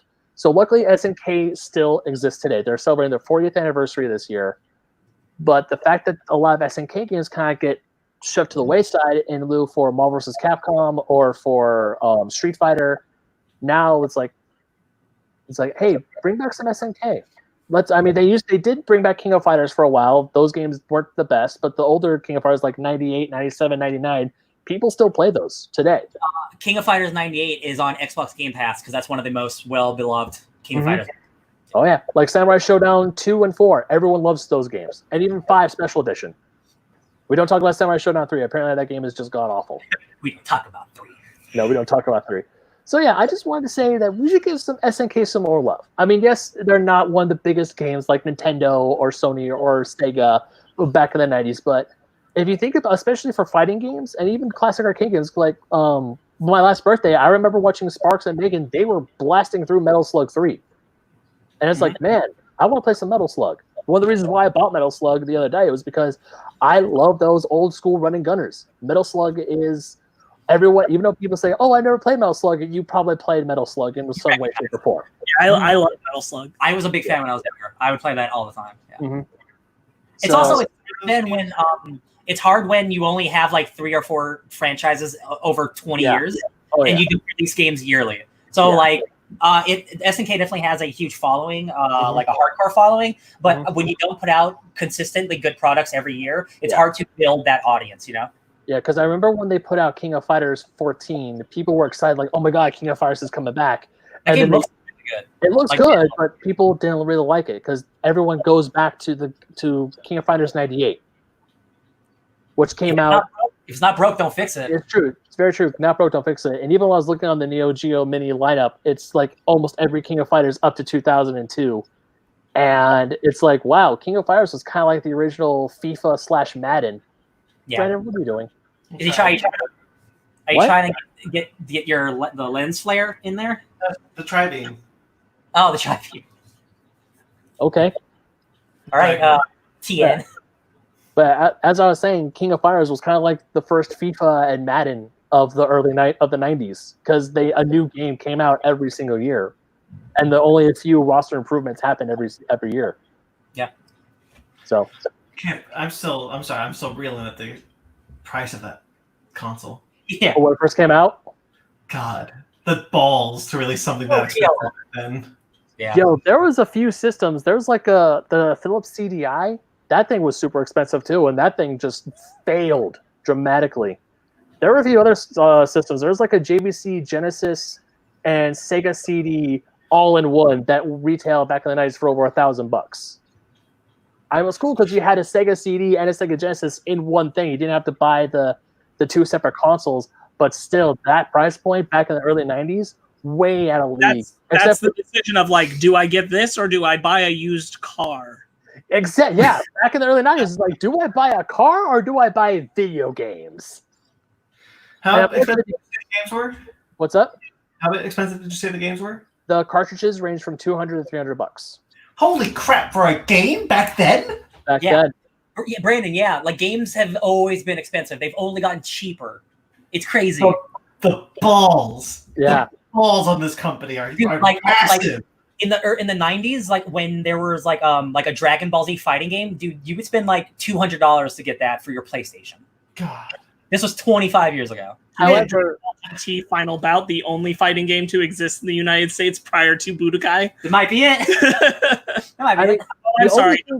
There's Ultimate Battle 22. Yeah. Oh, I'm thinking of Ultimate Battle 22. I know about GT though. Well, the good thing is like, you guys probably don't remember this, but back in the 90s, Blockbuster would rent out game systems. I remember that. I rented them out. Oh, there you go. So the NeoGeo was we all were born in 1998, so it's good for you to check though.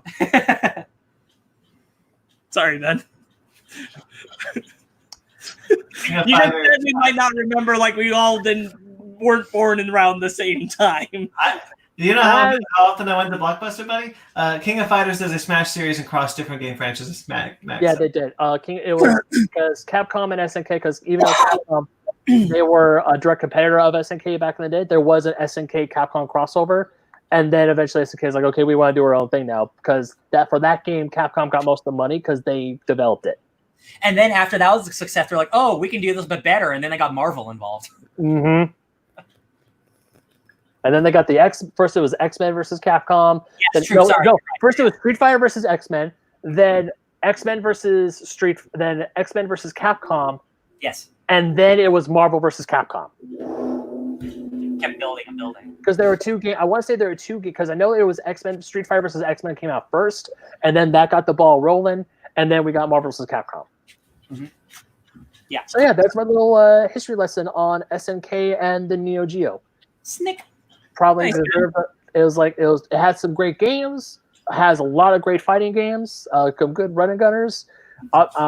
They're cult classics to this day, and yeah, little bit of history for you. Nice, thank you. You're welcome. Sparkz, I guess that leaves you.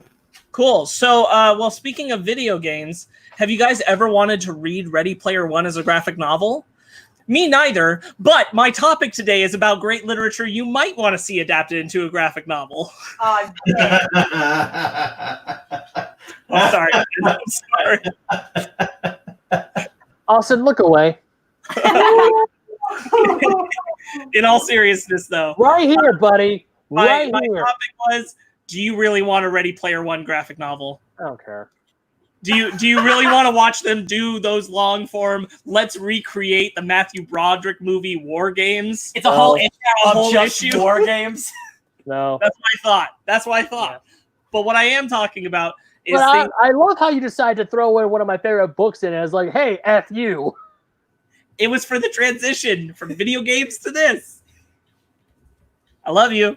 Love you too. So... I was thinking about this topic because do you remember the name of the artist off the top of your head? There's an artist on Instagram who recently shared their covers for re-releases of the Harry Potter books in Thailand. Oh, yeah, I don't know. And they are really, really beautiful new covers. And I was thinking about that, and then in relation, I would really like a whole bunch of... Oh, yeah, Thanks, poor... Thanks, thinking about that in relation to wanting a whole lot of books to be translated to graphic novels. The Riordan books, a whole lot of them, not all of them, certainly not even close anymore. If you can see it.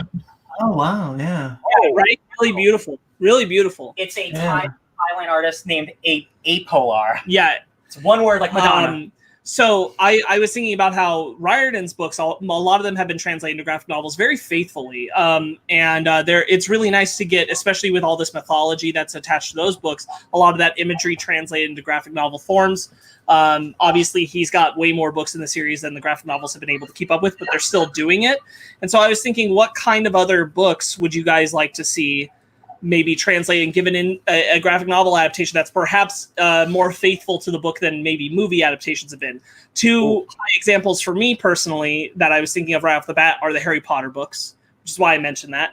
I've wanted a Harry Potter graphic novel adaptation for years. Right, far more than I want another like a television series trying to be more faithful to the books or another movie series. I would really love a graphic novel series that went all the way up from the first one all the way into Cursed Child, personally. Yeah, I'd really like that a lot. I think that there's a lot of room to like stay totally faithful to the story of the books, but because it's a graphic novel, you can play so much with the imagery.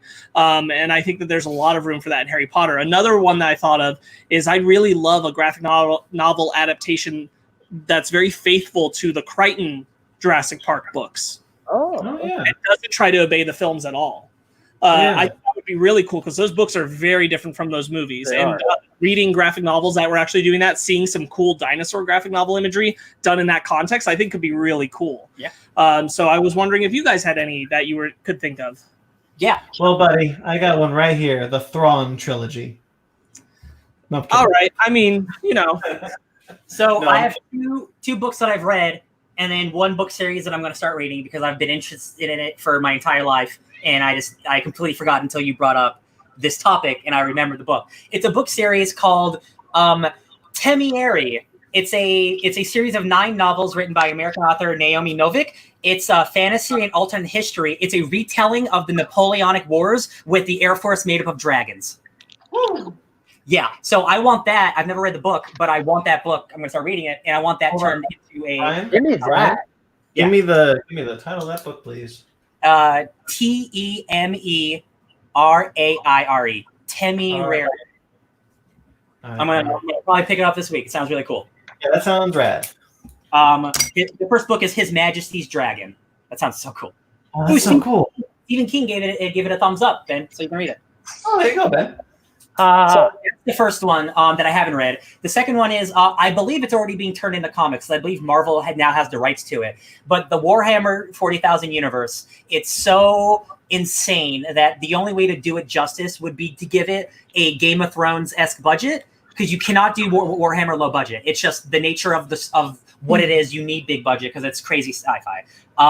But turning that into a graphic novel series, much like Star Wars, it spans hundreds of years. You can do any of the characters. There are so many different factions. But it's about the empire of man trying to reclaim the universe in the name of science and not religion, and how the Space Marines do not believe in religion. They don't believe in God. They don't believe in demons.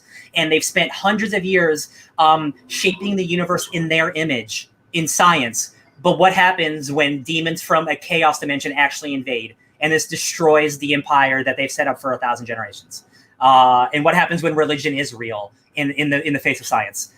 It's super heady and it's super crazy and it takes place 40,000 years in the future. I think that would be an excellent graphic novel series to do. My last one is Starship Troopers, which is an excellent movie. That movie is literally nothing like the book, but that's not a bad thing. It's a good movie. But the book is much more about dealing with fascism and military and like what it means to be a citizen of the world when military is the most important aspect of it.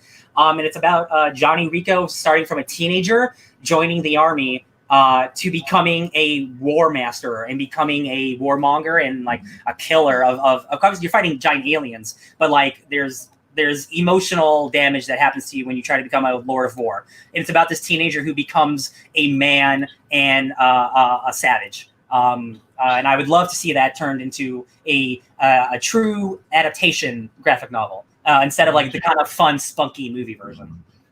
Those my picks. Most of the ones that I would pick are actually already being adapted into comics. Such as Norse Mythology by Neil Gaiman. I thought that would be a really gorgeous comic book. And they're turning it into a comic book. And the artwork that they've already released is gorgeous. Obviously, there's Dune, which is becoming a comic book series we've already heard about. The Meg was already a comic book series. Yeah. Well, but, I've wanted, and unfortunately, Sparkz, you took the one that I've been championing for a long time, which is Harry Potter. I have wanted a Harry Potter graphic novel series for a very, very long time. And I'm not talking about, like, most of the time when they adapt graphic novels, especially with the big companies like DC or Marvel. DC doesn't do it so much as Marvel anymore. But Marvel does Game of Thrones. Marvel does Game of Thrones? I didn't know that. Yeah, it was a Game of Thrones graphic novel adaptation. No, I know, but I thought that was Dynamite. I didn't know that was Marvel. I'm pretty sure. I think it might be Dynamite, but I'll defer to you on that one. I wanted most of the time when they do comic books, that it's a 6-issue miniseries. It is Dynamite. It is 6-issue miniseries, and I don't feel like that gives the story in the book enough time. Yeah, I think they end up cutting out more than they would if they had just adapted. So I'm talking like I wouldn't mind 12-issue series or however long that series needed to be to tell the full story of each book. For sure, and I think Harry Potter is one where you could be guaranteed that kind of time. Yeah, people are going to buy it because people will buy it. Yeah. I fully agree with you, though. I don't want it to be like a rush job. I want you to adapt the book, like not line by line, but more or less get the book adaptation. You can be more faithful to it. You don't have to rush through it the way movie and television shows would, and adapt it and make it a graphic novel. And I think Harry Potter is lined up really well for it. I know John Carter has done it. Oh, they have so many success. Yeah, exactly. Some that are like taking cues from the books and then going in their own direction, but there are some that are actually more faithful to the books. And I think that Dune is a cool one. I'm glad they're doing it, but like, yeah, I agree with you. I wish Harry Potter would have a strong graphic novel series. It's surprising because the Game of Thrones ones have been coming out for so many years. Rowling is staunchly against it. And it's surprising because, like, it's not like she needs any more money, but, like, the money she would get from these. Yeah. Like, and the audience is like, oh, man, this could actually get more kids to read comics than maybe any other property, for real. I didn't even consider that. If they really put a good team on it. Now, I do want to shout out a comic book, something. So Dynamite owns the James Bond license.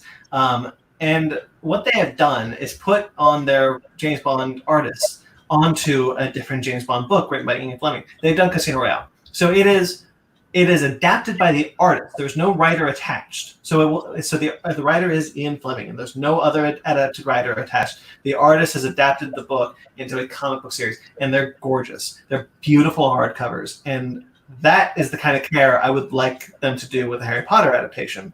something that gives it the time that it deserves to tell the story properly. I highly recommend checking out those Casino Royale, and I think they did the next one. I think Dr. No, I don't remember. Gorgeous hardcover books. I highly recommend you guys check those out. For sure.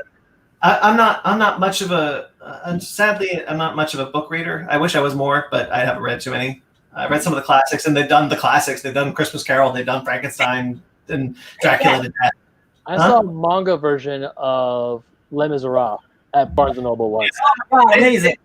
They've done those to death. So like anything I would pick, it would just be something that's already been done. Anyway, Ben. Well, I feel like I picked this book series a lot for readaptation of anything, and it's this one. I had a feeling. Yeah. I freaking love this book series. So for the listeners who are not watching the live stream, the Inheritance series, Aragon. Oh yeah, Aragon. Yeah. That movie did that series dirty. Sure.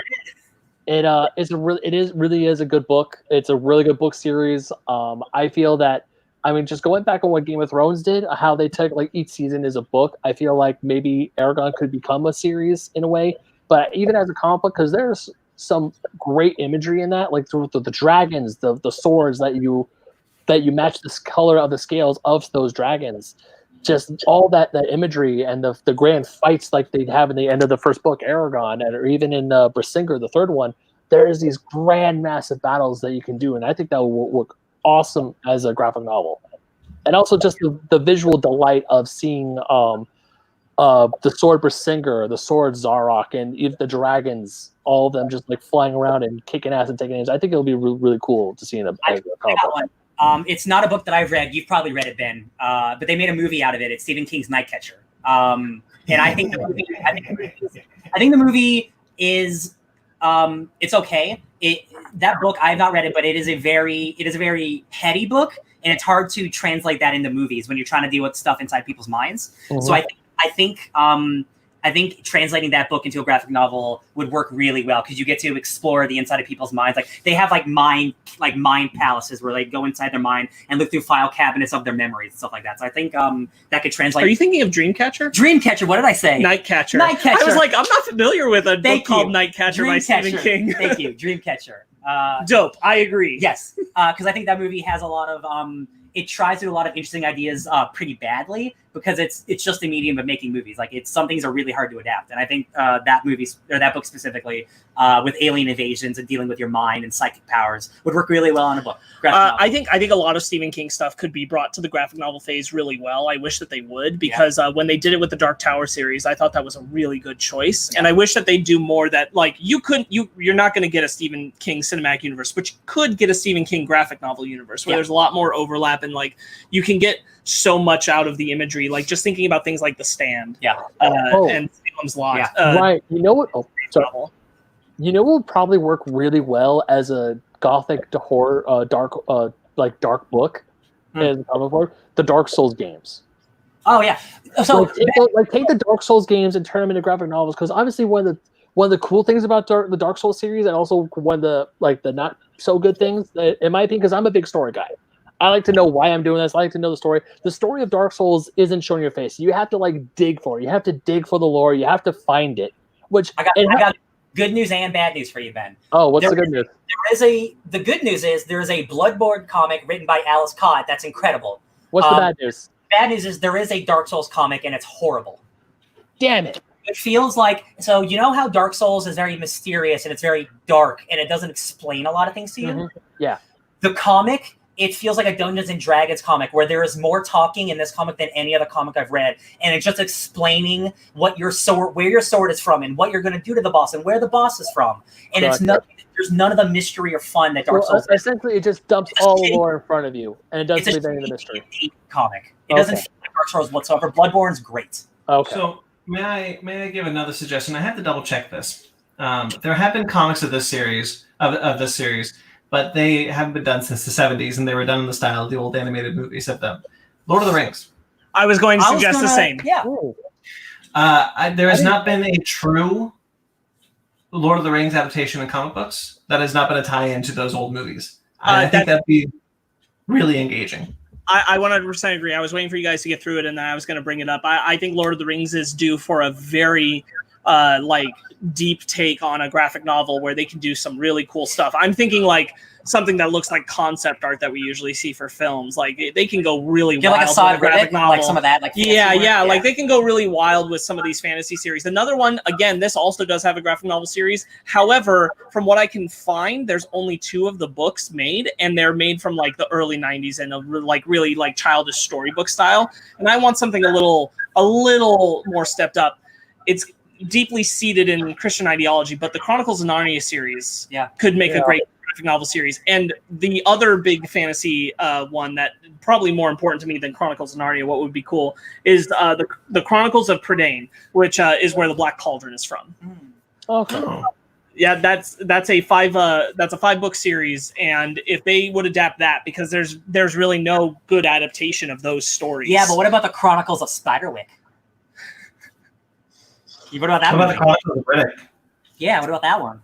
Boy, give me a Riddick graphic novel series anytime. But the Black Cauldron books, the Chronicles of Prydain, there's no real good adaptation of those books into film. There's no real good adaptation of them into graphic novels, and I think they're well due for it, to be honest. Yeah. Speaking of Chronicles, when I'm doing my shows with Rachel Litfin for Chronicles of Royal High, people in the chat say that they would like to see her books turned into a graphic novel form. So that'd be cool. There you go. Cool. Okay. Guess that's 3 hours and 15 minutes now. Chronicles of Riddick has a motion comic. Not the same. Not the same. I looked it up because I was like, oh, I think there is a Riddick comic. No, it's motion. Okay. 3 and 3. I think honestly, highest on my list of all those that will never happen is Jurassic Park and The Lost World. Yeah, that'd be cool. I think that would be wild. I think I'm getting my Warhammer comic, so I'm gonna be happy. Yeah, that would be like really great. I think that's really cool. Oh yeah. Yeah. Okay. Speaking of comics, shall I move into our book club? Yes. This is probably going to be a 4-hour-long episode, guys. Strap in. Strapped on. All right, Ben. Take it away. So my comic this week is House of M by Brian Michael Bendis and drawn by Oliver Copiel. It is a book I have never read up until this week, because the only reason why I bought it is after I got hardcore into the Hoxbox, and I was talking to Ryan, and he was like, hey, you should probably read these other events. And I'm like, well, the only other events I know of are the Genosian Genocide and Scarlet Witch's No More Mutants. What do I need to get those? He's like, well, No More Mutants is House of M, so you should definitely get that. And I did get it, and I finally read it, and I really enjoyed it. It was definitely not what I thought it was going to be, and I'm actually... What did you think it was going to be first? I thought it was just going to be... I thought it was going to be Scarlet Witch just... I mean, obviously it's a Scarlet Witch-based story, but it was going to be Scarlet Witch just wrecking everyone's shit. So you didn't know this was an alternate world book? I did not. I had no... That makes me so happy when you know nothing about it. I didn't know anything about House of M. I just know the end result was Scarlet Witch wiping out the mutant gene in over 6 million mutants. See, I thought that was the beginning of the event. I thought No More Mutants happened at the beginning of this event. So when it didn't, I was just like, oh, okay, let's go. She's to get there, baby. Yeah, because I thought it was Scarlet Witch just trying and fighting, and then eventually her saying, screw it.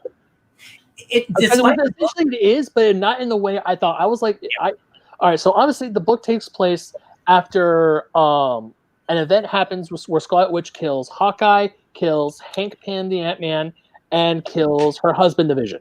Yep. So it starts off like that with Scott Lang. Scott Lang, Ant-Man, thank you. And real quick, man, I just want to tell you guys in the audience. So before this, there was a thing called Decimation where the Avengers broke up. Scarlet Witch went so crazy that she made she conjured up a Shi'ar Kree invasion army out of her mind and attacked Earth. So Hawkeye was killed trying to save the world from like a Shi'ar invasion that wasn't real a minute ago. So it was bad, really bad shit happened. Yeah. Go ahead. And so right now Scarlet Witch is on Genosha with Magneto and Charles Xavier because they're trying to help her. She's like constantly warping reality, and she's losing her grip on it. Like she's creating this reality of her having twin boys. And then Charles shows up in her dream space, is like, this isn't real. Wanda, you have to stop this. And eventually Pietro shows up and is like, he goes to Magneto, is like, they're gonna kill her. The Avengers, the X-Men, they're gonna figure out that she can't be helped, and they're going to kill her. And the Avengers and X-Men are essentially like talking about it, is like Wolverine straight up says, like, we gotta put her down. We have to kill her. And Captain America's like, no, we're not gonna do that. Yeah. So they go to the Genosha to try and figure out a way to help Scarlet Witch, and then people start disappearing one by one. They don't know what's happening. And then Spider-Man's the last one who gets hit with like this psionic wave. It goes to white, and then Logan wakes up in this brand new world where mutants are the dominant species over the humans. Yeah, next you know what I found? You know what I found? So Logan's the last person we see. We see Spider-Man wake up, and then Scott, and then what I found to be a really haunting image was the church with Xavier in front of the 3 hooded figures, which end up being like here's this is that was haunting. Yeah, like so. Hold on a second. Like this is the part where Spider-Man's walking through, people are disappearing, and then you see this. You see Spider-Man. It's like, what's going on? You see this blank white page, and the next thing you turn is Peter Parker waking up. But that picture, Gwen Stacy, blonde hair. That's not Mary Jane Watson, and he's married to Mary Jane. That's Gwen Stacy. That's what we know. Oh shit! You know what I really enjoyed about this book was seeing Peter Parker after he gets his memory restored. It's so sad, man. And that was really tough. And how he's talking to like Luke, because Luke remembers Jessica, and he's like, have you tried talking to Mary Jane? He's like, no, I haven't even thought of it. It's like you kind of get this feeling that he's wrapped with guilt with the fact that Mary Jane is successful in this world, not married to Peter. Yeah. Like we get a split, like before the first issue ends, we get a sense of what's going on in this new world. Like Hank McCoy, the Beast, he's no longer a beast. He's still a mutant, but he doesn't have the fur. He's talking to him. Yeah, it's secondary evolution. Exactly. He's a regular looking person. You see Janet Van Dyne as a fashion designer for Princess Aurora Storm of Kenya. The Queen of Kenya? Hell yeah. Queen of Kenya, yeah. And then finally Wolverine wakes up next to Mystique. And that's when, and we end seeing a giant helicarrier, and like he's the director of S.H.I.E.L.D. And you see all these helicarriers and Quinjets, but it's not the regular S.H.I.E.L.D. logo; it's the M logo, which is the House of M, which is the House of Magnus, which is Magneto. Carol Danvers is the most popular hero on the planet, which is awesome because that's not a mutant. Yes, that's great. It's funny because it's kind of the same way now. As much as like I like Captain Marvel, like in terms of comic book sales, like she's not a top 10 seller, right? She's never, even 15 years ago, she wasn't a big hit either. This was Bendis giving her the chance that she's never had in the comics to be the biggest superhero on the planet. It's something that every hero deserves, right? And like when you make a superhero, you want them to be successful. Yeah. And Carol Danvers has gotten kicked around a lot. So this was Bendis saying like, I'm going to give Carol the chance. Geralt de Rivia. I'm going to give Carol the chance that she never had. Unfortunately, it's in an alternate reality world. Yeah. Because I had no idea that we were going to alternate reality. I was completely blind. So when I was reading this, I was like, I want to know what happens. How do we get to the point where Scarlet Witch, because she created a world where mutants are on top. There is no such. If anything, humans are the ones who are being looked down on. Even when Detective Sam Wilson goes to Luke Cage, and Luke Cage is like, "Oh, they're throwing a sapien cop into Hell's Kitchen. What are they, insane?" Yeah. It's like, what happens? How does this go to where I know what's going to end? And it was a wild ride, and I loved it. I was gonna say, I really liked when they do fight. When they go to Genosha to fight Magneto, and Wanda like disappears, and PH was like, "What did you do to my sister?" And Doctor Strange finds her in the tower, and she's like, "Oh, I never leave the tower. I'm always with the kids." Like that was just a construct. She's always an illusion or whatever. Yeah. I found that to be really interesting, and like I've always known that Wanda had kind of a 1 foot out of reality, but in recent comics they don't play up that whenever she shows up. She's fairly normal.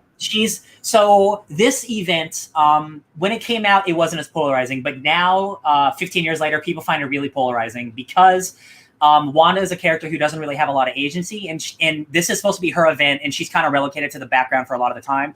I disagree with some of that because state that her mental state is in. Like, she can't be focal the entire time. You have to work around it. But a lot of people don't like Charles Xavier in this book, and I agree with that. Charles Xavier, from the beginning, he's like, "Your children are fake. Put them back." And I'm like, tone it down, Charles. Jesus Christ. But yeah, some people really have a problem with how Scarlet Witch is treated in this book. I understand it, but I disagree. Just because of the context and when it takes place and like what's happening in the book, I disagree. But this is a polarizing book for Scarlet Witch fans. Sure. I found it to be interesting that when reality was quote unquote put back, Xavier is still missing. Yes. And that's going to be for the next volume of whatever happens. Yeah. Because we read the beginning of this arc, The Astonishing X-Men. We read that for a book club. Yes, that's a couple.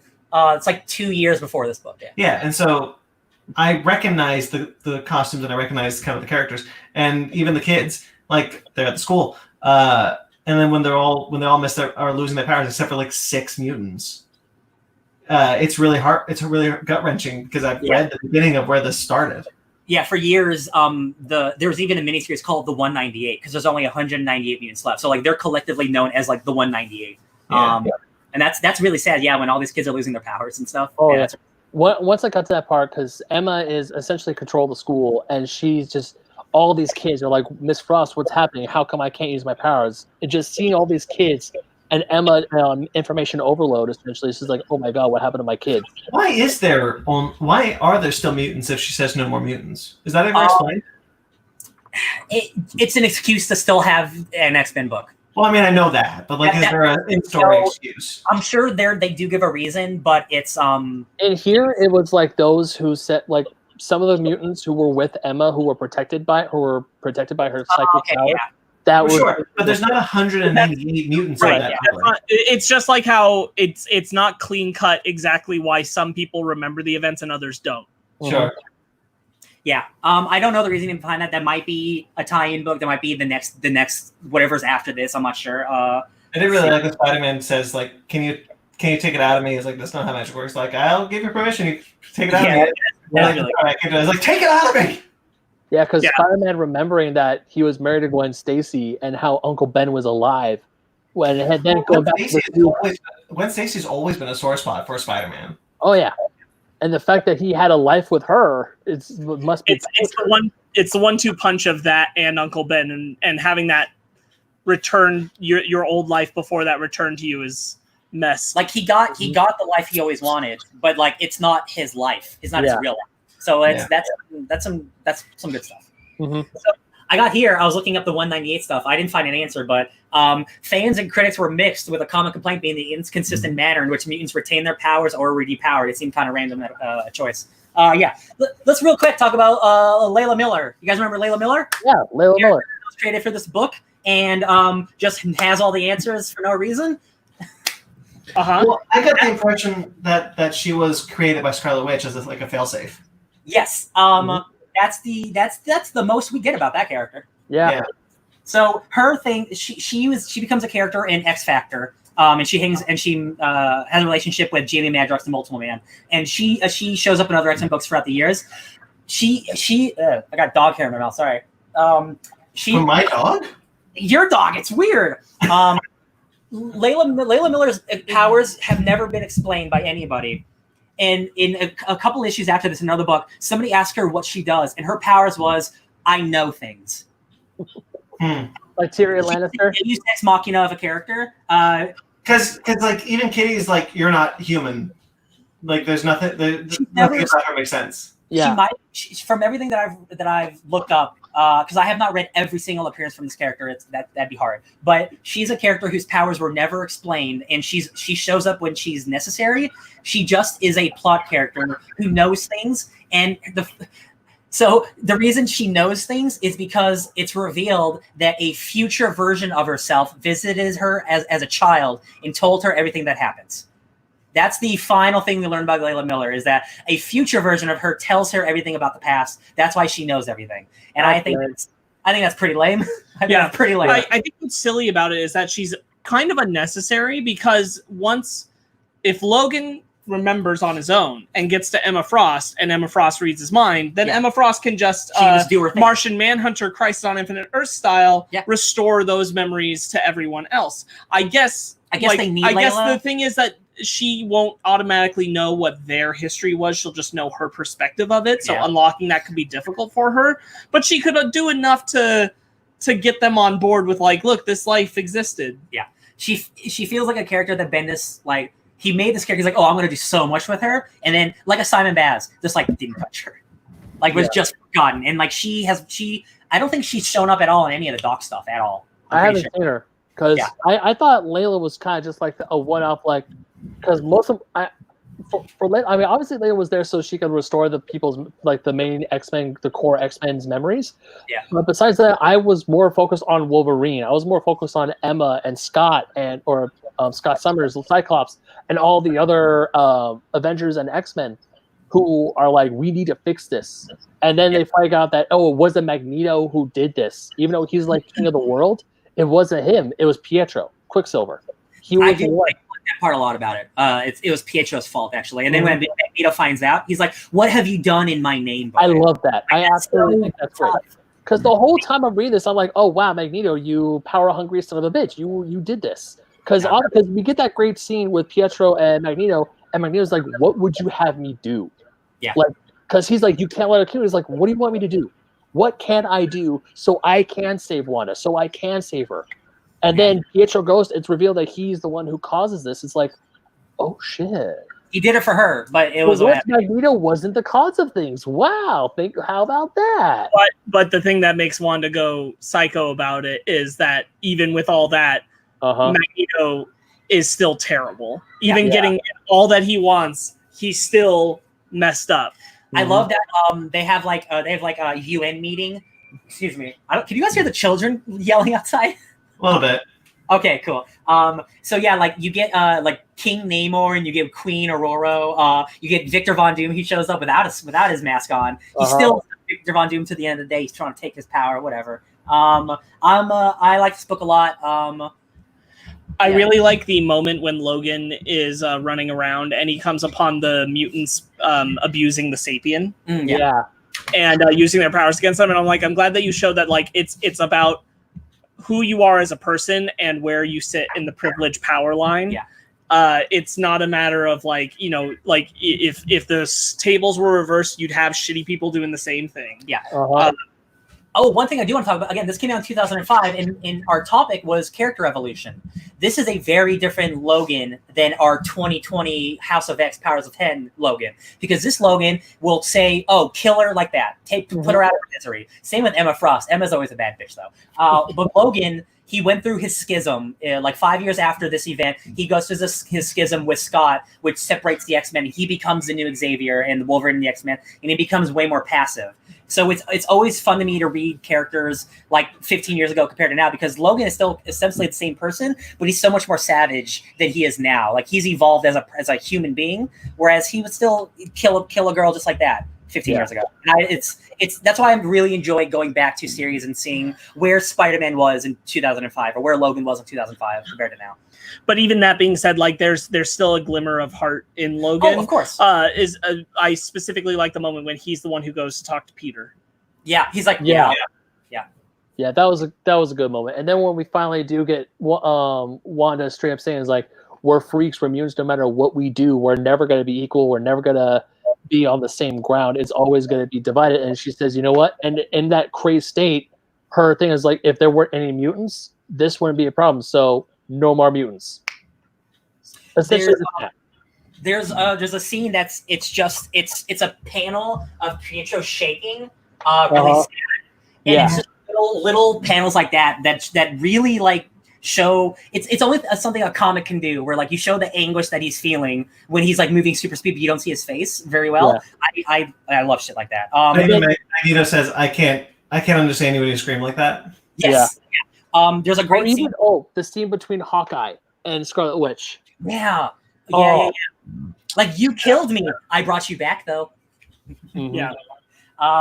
There's when the Avengers and the X-Men first meet and they're discussing killing Scarlet Witch, Cap goes, she's not an X-Men, she's an Avenger. The Avengers say no. because she was primarily Avenger before. Right. And Captain America is very staunchly and as Captain America should be, rightly so. Like never take a life. Yeah. Nope.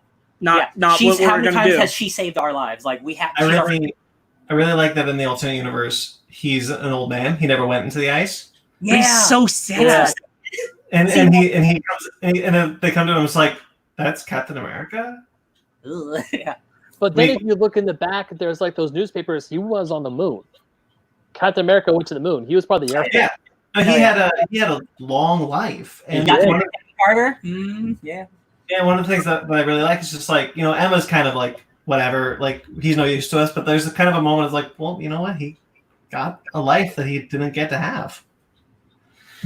So I thought that was kind of bittersweet. Wait, why do I have a picture of a Hulk saying "Good day," punching alligators?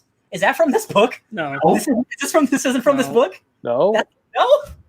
Oh, sorry. I was reading the tie-in books. I read a couple of the tie-in books. This is where Hulk's like Australian or something, and he says "Good day," punching alligators. Kitty Pryde's a school teacher. I think that's fun. Because that's all she's ever wanted to be a teacher.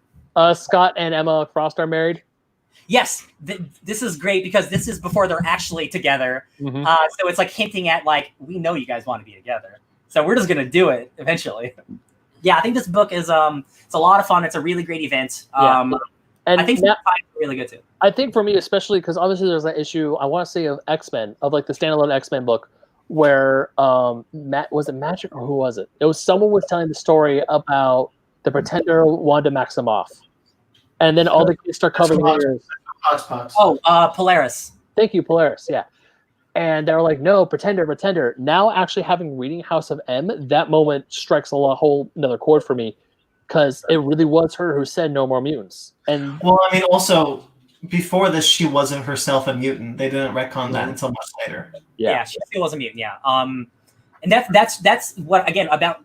Continuity in keeping all this real. So now when we get to 2020 and we have, she's a pretender. She was pretending to be a mutant and she destroyed all of us. She's the enemy. And I'm like, we can only get there if you allow these things to be real and be connected. Mm-hmm. And I'm like, that's cool. I like it. Yeah. We'll see what happens. I hope she becomes a mutant again. That whole thing with the Inhuman stuff and like all that bullshit, that was bad movie stuff that happened to the comics that never should have happened. I hope they fix that soon.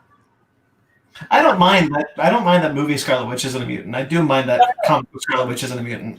I mind when they mess up the comic version for the movies. Yeah. All right, shall we move on? Yeah. So yeah, House of M. I really dug it. Enjoy it. Ryan, I have more X-Men stuff. Ryan, what's up? I have more X-Men stuff. Yay! I'm proud of you. I'm happy for you. So, my book club is funny enough going to be a sequel to this book.